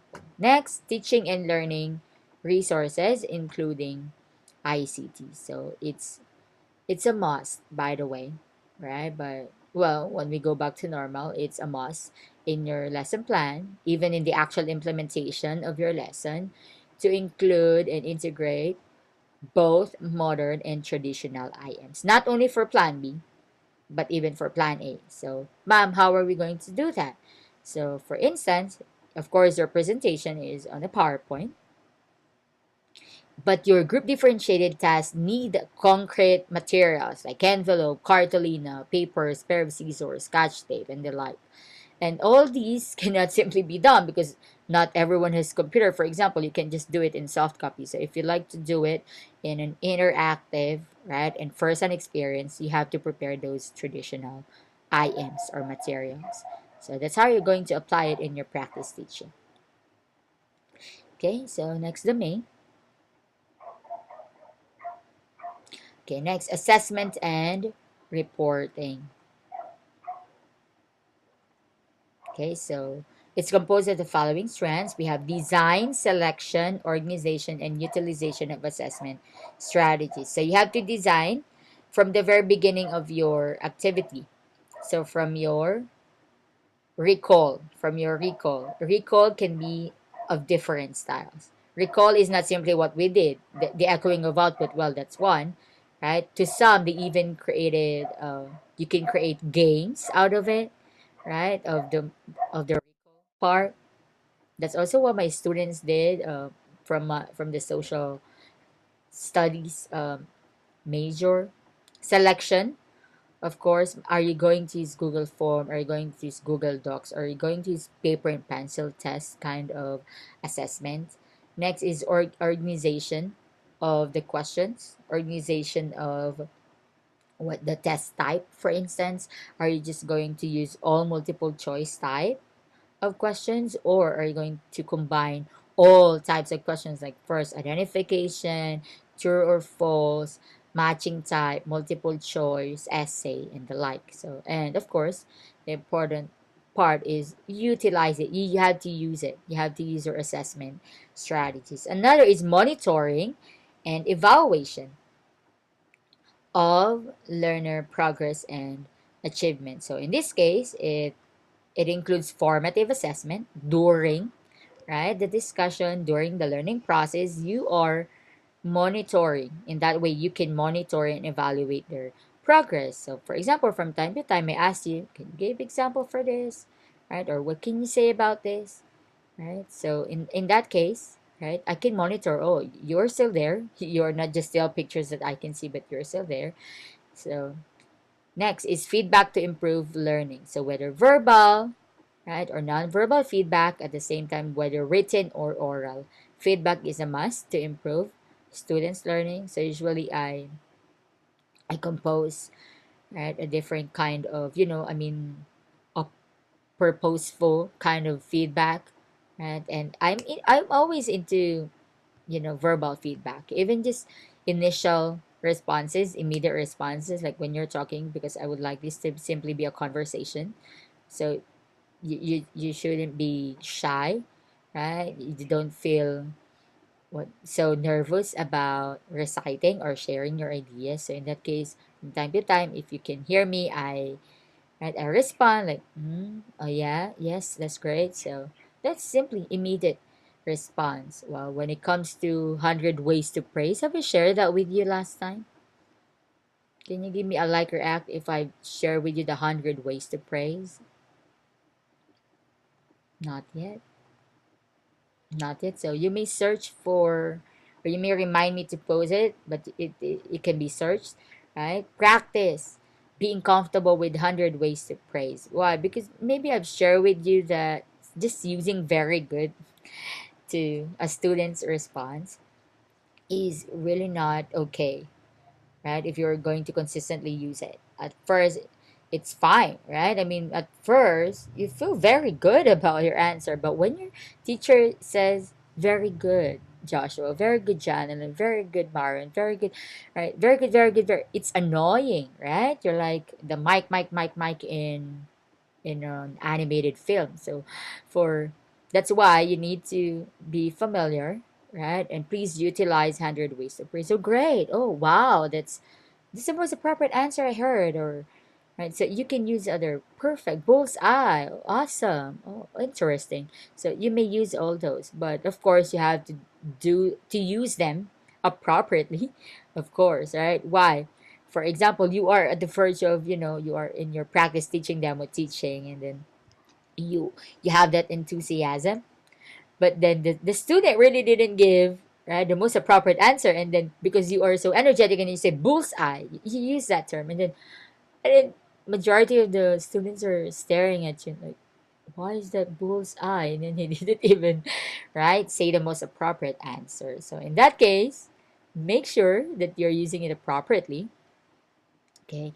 And my tip, this is my tip, aside from using simply, immediate verbal feedback or oral feedback, you may use what I am doing. If you're noticing that, it's reiterating, right, important points of your students' answers. That's what I do. So that means you're listening to them, right? And that means validation for your answer. So can you give me a hard react if you have noticed that I'm used to reiterating my students' answers? So at least also for the sake of everybody, because not all the time, right? I'm at least here. You can hear me, all of me.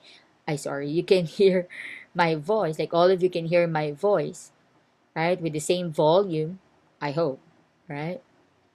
But in terms of really talking in front of the class, right? Some of you, for example, on the other side of the room, can you hear your classmate talking? And then say, no, mom, we can't hear. That's why there's really need to reiterate for the sake of other students as well. Next, communication of learner needs, progress, and achievement to key stakeholders. Who are these? Can you type in the answer in the chat? The very first important stakeholder that you need to communicate with in terms of your learner's progress. Anyone who can type fast in the chat? hmm Anyone? What's the question po ulit? Who's the very first important stakeholder whom you need to communicate your learner's progress with?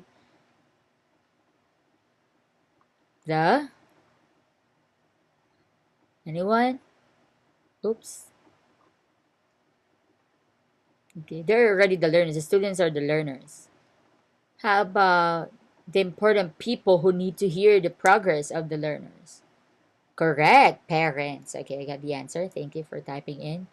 Right, the parents, that there's a need for you, especially you will be secondary teachers, and you need to brace yourself, because it's not only, this is the reality, is not only the students who are hard to deal with, but the parents as well.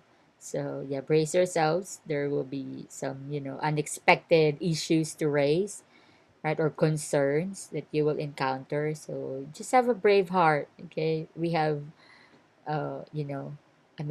law for that, your protection and so on. So it's important that you communicate as possible. There was one I would just like to share.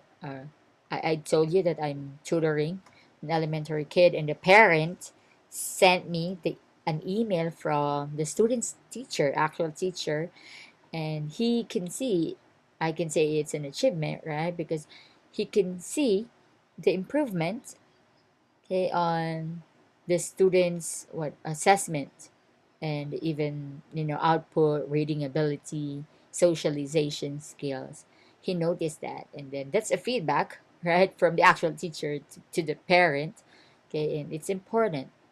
It's so nice also, even if you have many students, that right, from time to time the teacher really reports to the parents. Next, use of assessment data to enhance teaching, learning practices and programs. Again, this talks about reflective teaching. So you have to use all those. Have I mentioned to you about the TED Talk of Bill Gates titled Teachers Need Real Feedback? Anyone? Have we watched that, or have I shared that with you? No, not yet. Okay, let us watch that. I will allow you to watch the TED Talk. Okay, and I would like you to focus on this part, this strand of this domain.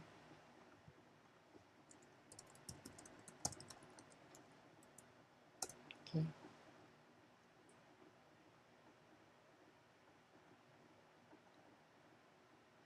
so I would like you to focus on what the teacher did in order to assess or to use the data that she has to enhance her teaching and learning. Okay, let me now share it.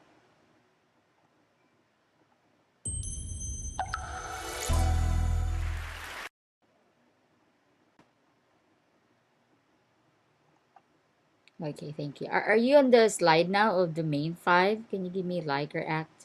Okay. So what can you say about it? Can you type in the chat, or you may raise a hand if you like? See, teachers' feedback is so important, right? In what way we are doing this at PUP? Anyone who can type in the chat? In what way we are getting, right, the feedback of the students for us to enhance learning? Okay, there's one answer. Yeah, it's to have our assessment data. So how do we do this? How do we receive feedback from you? Okay, correct. Yeah, the evaluation form, or the faculty evaluation.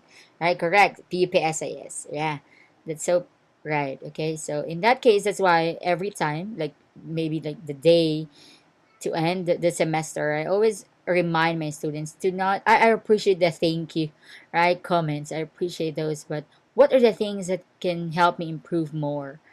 In terms of my teaching, and in that case, yeah, I received so much, like from my 6 years of teaching experience at PUP. I really appreciate, and I'm always excited to read the comments in the evaluation. I'm not, just to be honest, I'm not very particular with the numerical rating, right?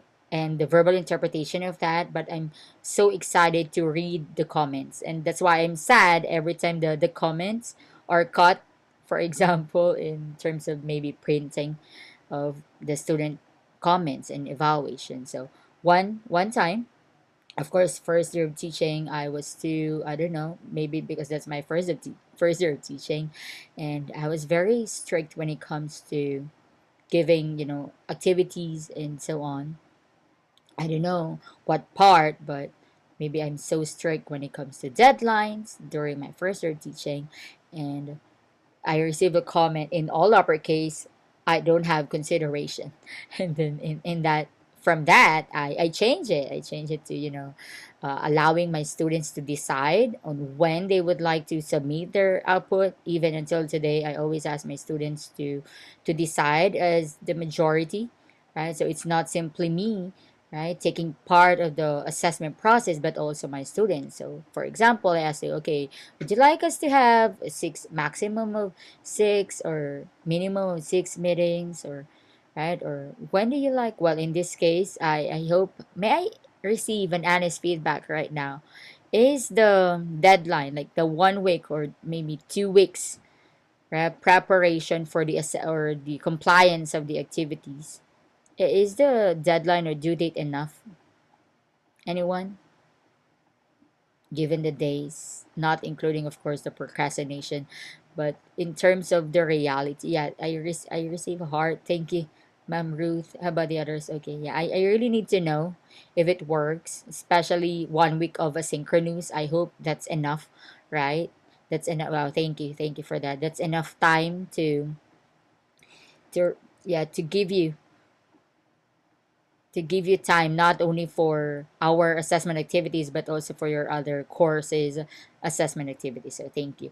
But if there will be like instance that it's really hard, right, and you can simply send me message, and I receive some, right, messages, especially we're still adapting to this new normal setup that you submit through Google form and or Google document. And I always, usually if it's a Google Docs or like the Word, if you notice, I make a copy for each student. That's the selection I chose, so that you already have your own file there that you can edit, and you just have to turn it in. So yeah, thank you, thank you. That's an important feedback. So again, that's so important.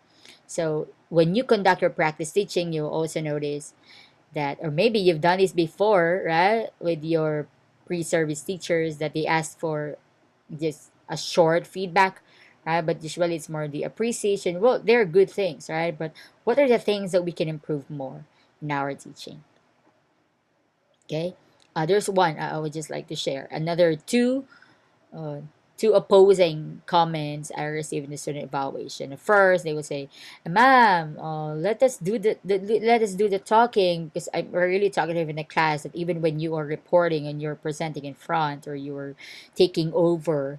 Right, the teaching process, I will always interrupt. Like, I need to intervene because I need to correct some things. I need to expand more about things, because it's not, for me, it's not enough that you just talk there without my intervention, because why am I here for, right? I'm the facilitator. I need to guide you. So if I can see that your student stares, or blank, they're staring at you blankly, like, what are you saying, that you just memorize it. So I will always challenge the presenter to give concrete example, and how are we going to apply it in the real classroom.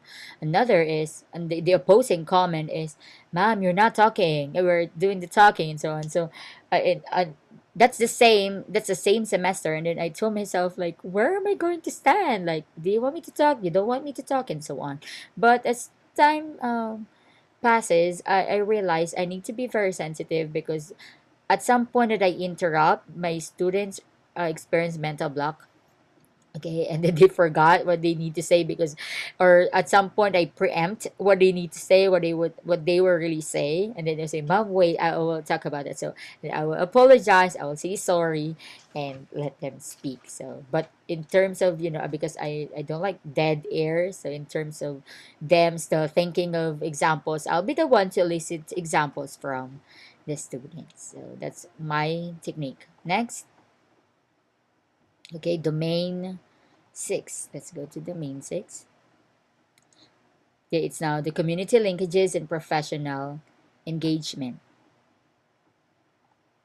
Okay. So we have the strands. Mhm. Okay, we have these strands, 4 strands. Establishment of learning environments that are responsive to community context. So in our case, we need to, well, at some point, I feel sad, because in our classroom, we're not the only ones who use the classroom, right? At PUP. And then there were really times that when we, as my students, or when we conduct workshop and they need to create something like tangible output or project or reflection output, I always would like them to design the classroom with those. But the following meeting, they're gone. So it's just sad that we can't sustain. But in the secondary classroom, you have your own classroom, right? So if I'm not mistaken, you have your own classroom, design your own classroom. Sometimes it's a competition, right, among different sections, that they need to design their classroom as pleasing as possible, as conducive as possible to learning. And yeah, in that case, you have your sense of ownership as a teacher. That's your room. So you can establish these learning environments that can actually cater to what you'd like the students to behave in a certain way. And engagement of parents and the wider school community in the educative process, just like what I said, it's important to always include, right, or involve the parents when it comes to decision making, or even your barangay. So for example, you will have a certain like cleaning program or cleaning activity. You may ask for their help because they can really help you. Okay, when in my case, in my teaching experience, like I taught CWATs for I think 2 years. CWTS. So in this case, I involved, of course, the community, right, to give us list of beneficiaries, target beneficiaries, right, relevant to specific kind of, community program or activity. Next, yeah, professional ethics, so important. School policies and procedures, as not really just subordinates but as initiators of the curriculum. We need to always, follow the school policies and procedures. So yes, at some point you will hear, "Ma'am, how about academic freedom? What is that about?" Right? So, well, in that case, that's based on a certain situation, right? But if that's really, implemented, right? That's implemented by a CHED memo that's supported by a DepEd order. You need to submit to that. We need to submit to the governing authorities. Okay, next is domain 7. Personal growth and professional development. So if you can recall, you heard from the teacher in the video, right, about personal growth and also professional development. That's one, right? When you do reflective teaching, that's one. If you have browsed, okay, maybe you haven't because you're maybe that's not your purpose. But if you browse the PRC announcements about the CPD, the Continuum Professional Development, Continuing Professional Development requirements, there can be in many forms. They can be done in different forms. So for example, there's one that I've read. Even your reading, your personal readings of books or journal articles, that's part. Okay, when you apply for additional points, because that will be implemented, right? When you need to, what do you call this, renew your license. So that's important. Of course, the very obvious, attending seminars and webinars, trainings and workshops, because we need to grow personally and professionally. So grab all those what opportunities to attend these events. Maybe now you don't like them, or maybe before you don't like attending seminars and you always would like to sit at the back row. What I always tell my students, grab the first row or the second, right? Make sure you are in front, you can hear, you can focus, because, right, who knows, like, how are you going to, or when are you gonna use them, when are you going to use them in the future, because like they can be helpful, right? You don't simply add the credentials, you don't simply add the certificates as your credentials in your resume or your CV. But what if, right, what are the ads that you will be asked a question in your interview, like, "Oh, I can see you attended this seminar. What did you learn from this?" So I hope you are ready, right, when that moment comes. So for this, let's have the strengths. Okay, philosophy of teaching is so important. You need to stick to your. I hope that as you created your and turn in your own philosophies of education, I hope that you will really apply that in the future or even as early as now. The dignity of teaching as a profession. So please take care of you know, our noblest profession. Professional links with colleagues is so important. We need to be professional, right? Even if you're so close, but of course you are still teachers. Not only you address them by ma'am and sir, but you also really, eh, you know, uh, exemplify what a professional teacher should how a professional teacher should act, and professional reflection and learning to improve practice. You may exchange, right, comments. I usually do that as a fellow faculty member to give feedback to my performance. Maybe not all the time because those are during classes, but for example, you perform in an event, and then how did I do it? Like, is it okay? So you may ask for feedback also from your colleagues. That's so important. We shouldn't just be satisfied as a teacher, right? We shouldn't Our attitude should not be satisfied of what we've done, but what we can do more after doing an activity. Yes, Marvin, am I Ma'am, yes? hindi na po ako makasunod. Pasensya na po. Sorry, sorry. How can I help you with that? Ma'am, can we pause for a minute, ma'am? Medyo sabog po ako. It's okay, it's okay. So, or Sorry, ma'am. is there a point that you like me to focus? Diyan po, ma'am, sa may ano, Yeah, domain 7 po. yeah, because I'm already in. It's okay, it's okay. Thank you for that. Yeah, I really appreciate that. That's important. You gave me feedback. Okay, so Sorry po, again, ma'am. it's okay. Kakagising ko lang din po nung ano. Yeah, yeah, it's okay. So, again, it's important to exemplify the philosophy of teaching that you've chosen, whether you combine all those philosophies. I hope you were really applied, just like what you said earlier. Um, know the learner's background. So, it's important, right, that you understand the background of the learners, where they coming from. Are they suffering from a family problem? How can you help them? Heart problem, for instance, right? Again, professional links with colleagues I mean, are important when you need to exchange materials or you need help with a program in your school, right? So it will be easier for you also to ask for requests like, "Ma'am, can you be the MC? Right? Can you be the master of ceremonies of our event?" Or, "Ma'am, can we invite you as our speaker?" But of course, those invitations should be done in writing, right? Professional reflection and learning to improve practice, just like what you've watched, right? Teachers need real feedback, according to Bill Gates. That is so important. So again, teachers appreciate the thank yous, but I hope you will also appreciate in the future when your student gives you an appropriate feedback that, "Ma'am, maybe we can do something else aside from this and that." Okay, so in my case, I also learned to, it's not simply feedback, it's not a tangible or verbal or written feedback I receive from students, but it's my observation. I taught business correspondence and report writing to college students, like, for 2 years during my first to second year of teaching, or even third. And then at first, I used portfolio or compendium of all business letters that they learned, and then they need to compile, right, everything. And then I realized upon checking, not all of them are really applying personal, situations or concrete situations. And then I noticed also that some of them just followed format from the net. And I hope you know that we have a different culture in terms of business letter writing. So what I did, like, for 2 years I applied, and I realized I don't think they're learning. So what I did, I changed it. I changed it the following semester. The final requirement became a practical one. I prepared strips, I prepared draw lots for all types of business letters, and they have to pick one and they have to create their own.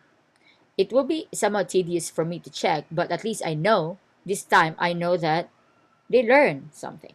So it's practical exam. Again, it's just one instead of many. Instead of writing letters for all types of letters, what they did is, they need to pick one, and then they need to create a letter out of that type. So in that case, I realized, oh, and now I can see. I can really know that, oh, they learn something, right? They learn the parts, they learn the parts of the body, they learn to use the complete parts of the letter. So in that case, yeah, it's really important that we assess. We don't simply reuse or recycle our IMs or our assessment strategies in terms of this. So again, yeah, professional development. Make sure to, well, also studying your master's, higher education, right, is also important. It's important that you improve, right, your knowledge about English. Maybe you'd like to focus more on linguistics or literature, for instance. So you may decide on that part when after you graduate that, oh, I feel like I have stagnant knowledge about this. I would like to learn more about this. So you can grow more by enrolling in a master's program. So next part would be, so those are the domains. Next part would be the four high quality strong teacher career stages. So in this case, we will assess, okay, or maybe you can recall some of teachers, or maybe you can early assess yourself, right? When it comes to being beginning teacher, highly proficient, highly proficient, and distinguished teachers. I think this will also answer the question of your one of your classmates earlier, right? About the questions to ask the stakeholders or the educators. So this may help you. Like, how will we know that you are just a beginning teacher, a proficient one, highly proficient, or distinguished? Teacher professional development happens in a continuum from beginning to exemplary practice. Just like what I said, right? That's why reflective teaching is important. In my case, I'm not like this from the very first year of teaching. I need to learn a lot, like pedagogy to andragogy, because I teach PBT as well. And now utagogy, the self-directed learning, is important. So it's anchored on the principle of lifelong learning, right? The set of professional standards for teachers recognizes the significance of standards framework that articulates developmental progression as teachers develop, right, and refine their practice and respond to the complexities of educational reform. So here, right, we will define the work of teachers at different career stages, and we'll make explicit elements of high quality teaching for 21st century. So let's start with the first stage. So first stage is the beginning teachers. So beginning teachers, right, have gained the qualifications, of course, right, recognized for entry into the teaching profession. So first, you need to pass lit, so you need to have license, and they have a strong understanding of the subjects. Of course, it's important, right, that you, for as a beginning teacher, you have a mastery of the subject matter or area that you're going to teach. So for you, it's English, in which you are trained in terms of content knowledge and pedagogy, given that you have all these professional education courses in college, and you also possess knowledge, skills, and values that support your teaching and learning process. So all these, imagine first package, you're still a beginning teacher, but you already have all these what components that you're gonna need to carry out. So you also manage, right, learning programs and have strategies that promote learning based on the learning needs of your students. So even right now, you know that it's important to know the learners. That's why you give them diagnostic tests, or you give them the multiple intelligence tests, so to know, right, their multiple intelligences. And you also seek, as a beginning teacher, you seek advice from experienced colleagues, right? This is what I always do. I don't know, but I'm fond of seeking for advice and, yeah, suggestions from my fellow teachers. I know they're experienced colleagues of mine, and I would like them to consolidate their teaching practice. So, just like earlier, excuse me, earlier, if you can notice, I also tell my former professor that I still use till until today, right? The matrix, the philosophy of education matrix, because they can really help. I just made some tweaks, some corrections for that. Okay, so as yeah. Mhm. So yeah, beginning teachers, again, you need to have gained the qualifications, just like what I said, strong understanding of the subject matter, requisite knowledge, skills, and values. Next, we have stage two. So we have beginning teachers, now proficient teachers. So as proficient teachers, you are expected to be proficient in the application of skills in vital to the teaching and learning process. So what are these? Even the use of ICT, the use of other assessment strategies when it comes to creating your test, right? At some point, I'm able to adapt, okay, and I just adopt, but I adapt assessment strategies of my former teachers in college. And since I started teaching college, I learned, I go over our exams before, and then I consolidate all those, you know, teach assessment processes, and then I apply them into my assessment. Next, focus teaching. Yeah, proficient in focus teaching programs that meet curriculum and assessment requirements. So, as proficient teachers, you are well aware and well equipped with your syllabus, right? Your curriculum guide, your even the entire what program curriculum. For example, you know all the at least you're aware of the distribution of these uh, different courses in college, like from first year to fourth year. So those are the proficient teachers. Next, we have stage three, or highly proficient teachers.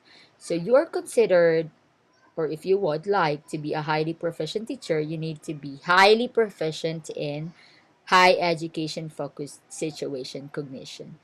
So in this case, right, you are into the curriculum, you're into the curriculum planning now, right? You also brainstorm with other fellow colleagues to think about what's the most appropriate course for this year, for instance, right? So your higher order thinking skills are being used or maximized, right? In this part, also you work collaboratively with colleagues and provide them support and mentoring to enhance their learning and practice. So you are considered highly proficient teacher if you can now. You are now the one giving advices, support, you're mentoring, right? Your fellow teachers or even the beginning teachers, you are now the one mentoring the beginning teachers. So if they need help from mom, I received that.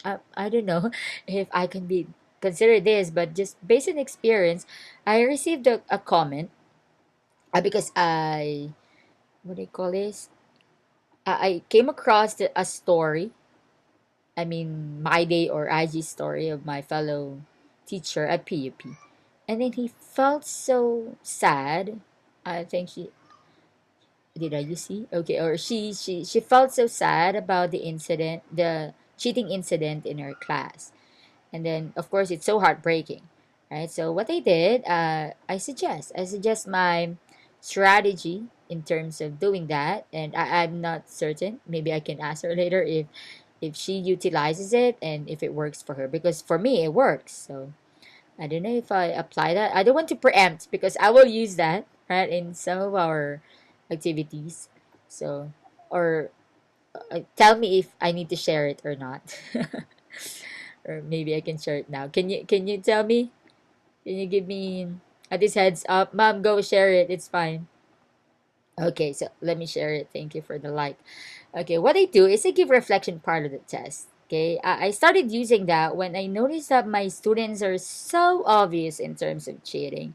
And when I started using this strategy, okay, I can even, I can even go to the restroom and leave them with with full confidence that they won't cheat. So what I do, I give them reflection part of the test. So for example, okay, the test paper includes or consists only like 6 types of tests, so up to test 6.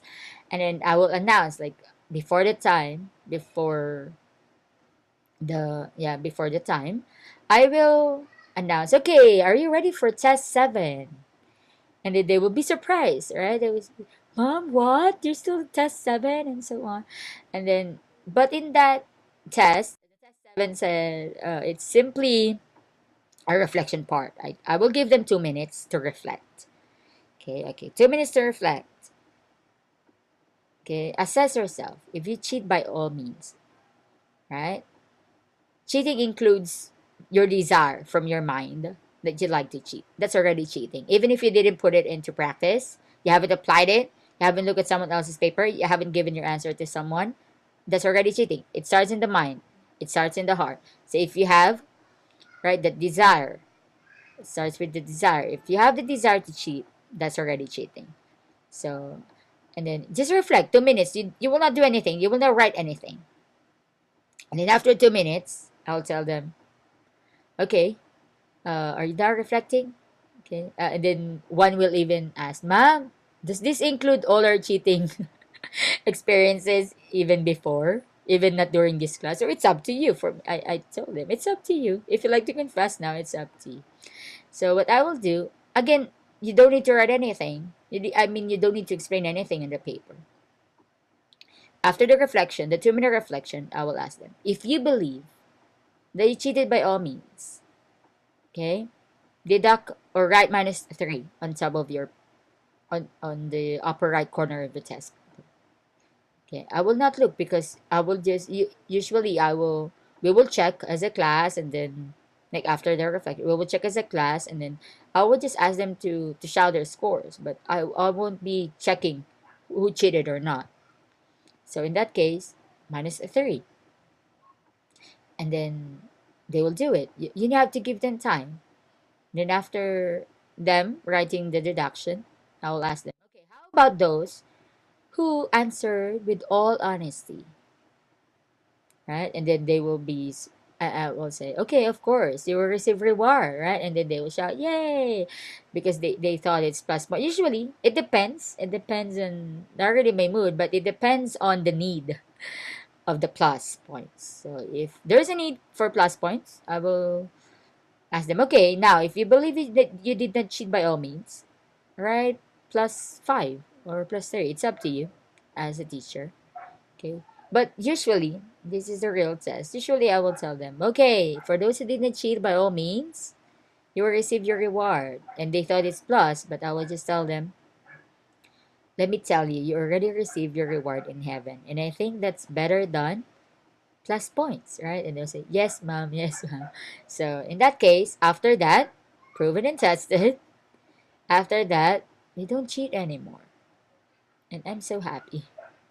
I'm so happy, right? So if you encounter that in one of our, right, assessment activities, well, I don't know, but it feels so real if it's done physically, right? But I still do that. I include that part in some assessments, especially if it's objective, right? But even, you know what, even if it's subjective type, right, or creating level, even if it's creating level or subjective type of assessment, students can still cheat. I caught some of my students who did that before, and they repeated the course with me as well as tutorial. So in that case, yeah, you may use that in the future, right? Because it's really about their disposition, right? You can do anything about it. If there's really a desire, you can do anything about it, right? I've attended so many webinars that talk about that, right? I've attended many webinars that talk about, and there are questions in the open forum, how are we going to avoid cheating? And even Google, like the Google form, or yeah, the Google services, there's a blog about how to avoid cheating. Like they can't even go to, but there are so many ways. Hello, these are students in the 21st century. They have all the ways in the world to cheat. So what's the best way to attack? It's your affective domain, right? The emotions, the heart, the mind. So you may use that. So it's already 10:23, and I won't be okay. I will leave you with, okay, just wait for the scheduled material to be uploaded. Okay, and I would like you to take everything by heart, to go over, okay, all the remaining, and then you will also have the assessment there. May I receive questions in the chat? Anyone? For us to wrap up. And I will also show with you like a reflection page again in Padlet. I called it fire. So what's your fire? So fire, what's your feeling about the discussion? I, okay, your insight, your learning insight. Okay. And then R is your reflection. Okay, and then E is your experience. Like, how are you going to apply it in your experience? Or, what's your experience relevant to the discussion? Anyone? Before we take our class picture, please type, I encourage questions in the chat. Okay, yeah, this is the fire slide. Okay, I would like you to go to Padlet. You may copy the link or scan the QR code. And then share your fire there, your feelings, insights, reflection. I would like you also to use the FIRE, right, acronym. So at least I know that refers to your feelings. Okay, you'll use FIRE. May I ask for one? One volunteer to share your fire? Or let me just call. Mhm. Ma'am, is this Ma'am Jean? Is this Jean? Jean, are you there? No, I don't think you're there. How about Ma'am Chloe? Are you there? Ma'am Chloe, you may unmute.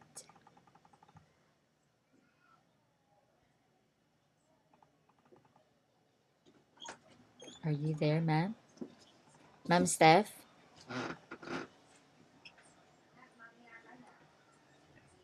Yes, ma'am. Yes, may I hear your fire, at least from the initial topics that we discussed today? What's your feeling, Uh, your insight, and reflection and experience? Thank you. for feelings po, it really, how do I put this? It really, I guess pun intended, it really stoked a fire Mm, within me when it came to discussing the parts where we, I don't, how to explain it, where we become more efficient in becoming a teacher, mhm, on learning more about the how one would go about becoming a professional teacher. mhm, And insights. Um, I don't think I have concrete insights because most of these topics are new to me as well, and I don't, and it's my first time encountering these topics, mhm, even though I decided to become a teacher. mhm, And for reflection, same as my feelings for the topics, ma'am. mhm, Um, I really, I really think now that I'm a bit less hesitant in continuing my path mhm, to becoming an educator. mhm. And in in experiences, what do you mean po by experiences, ma'am? Be your past experience relevant to the discussion, or how will you apply it to your future experience or present? Mm. Well, for present experience, I'll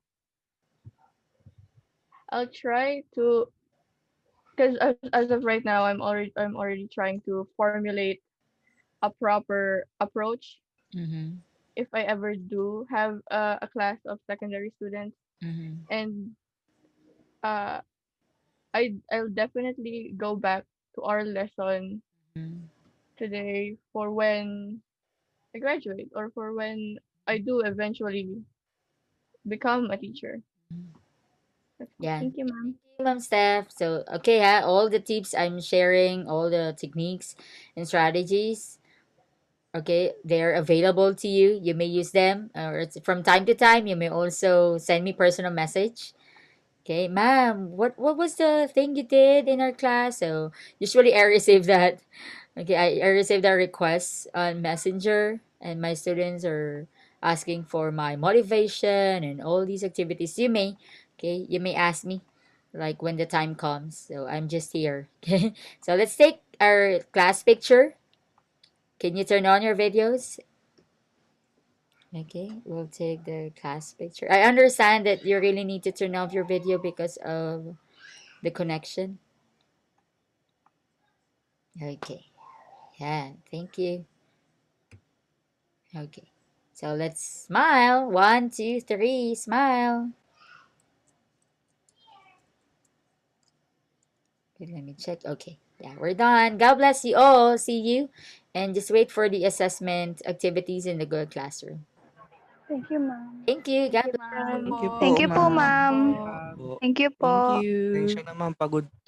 Sabog po kanina. It's okay. It's okay. That's Thank understandable. you Thank you, po. ma'am. Bye. Thank you, ma'am.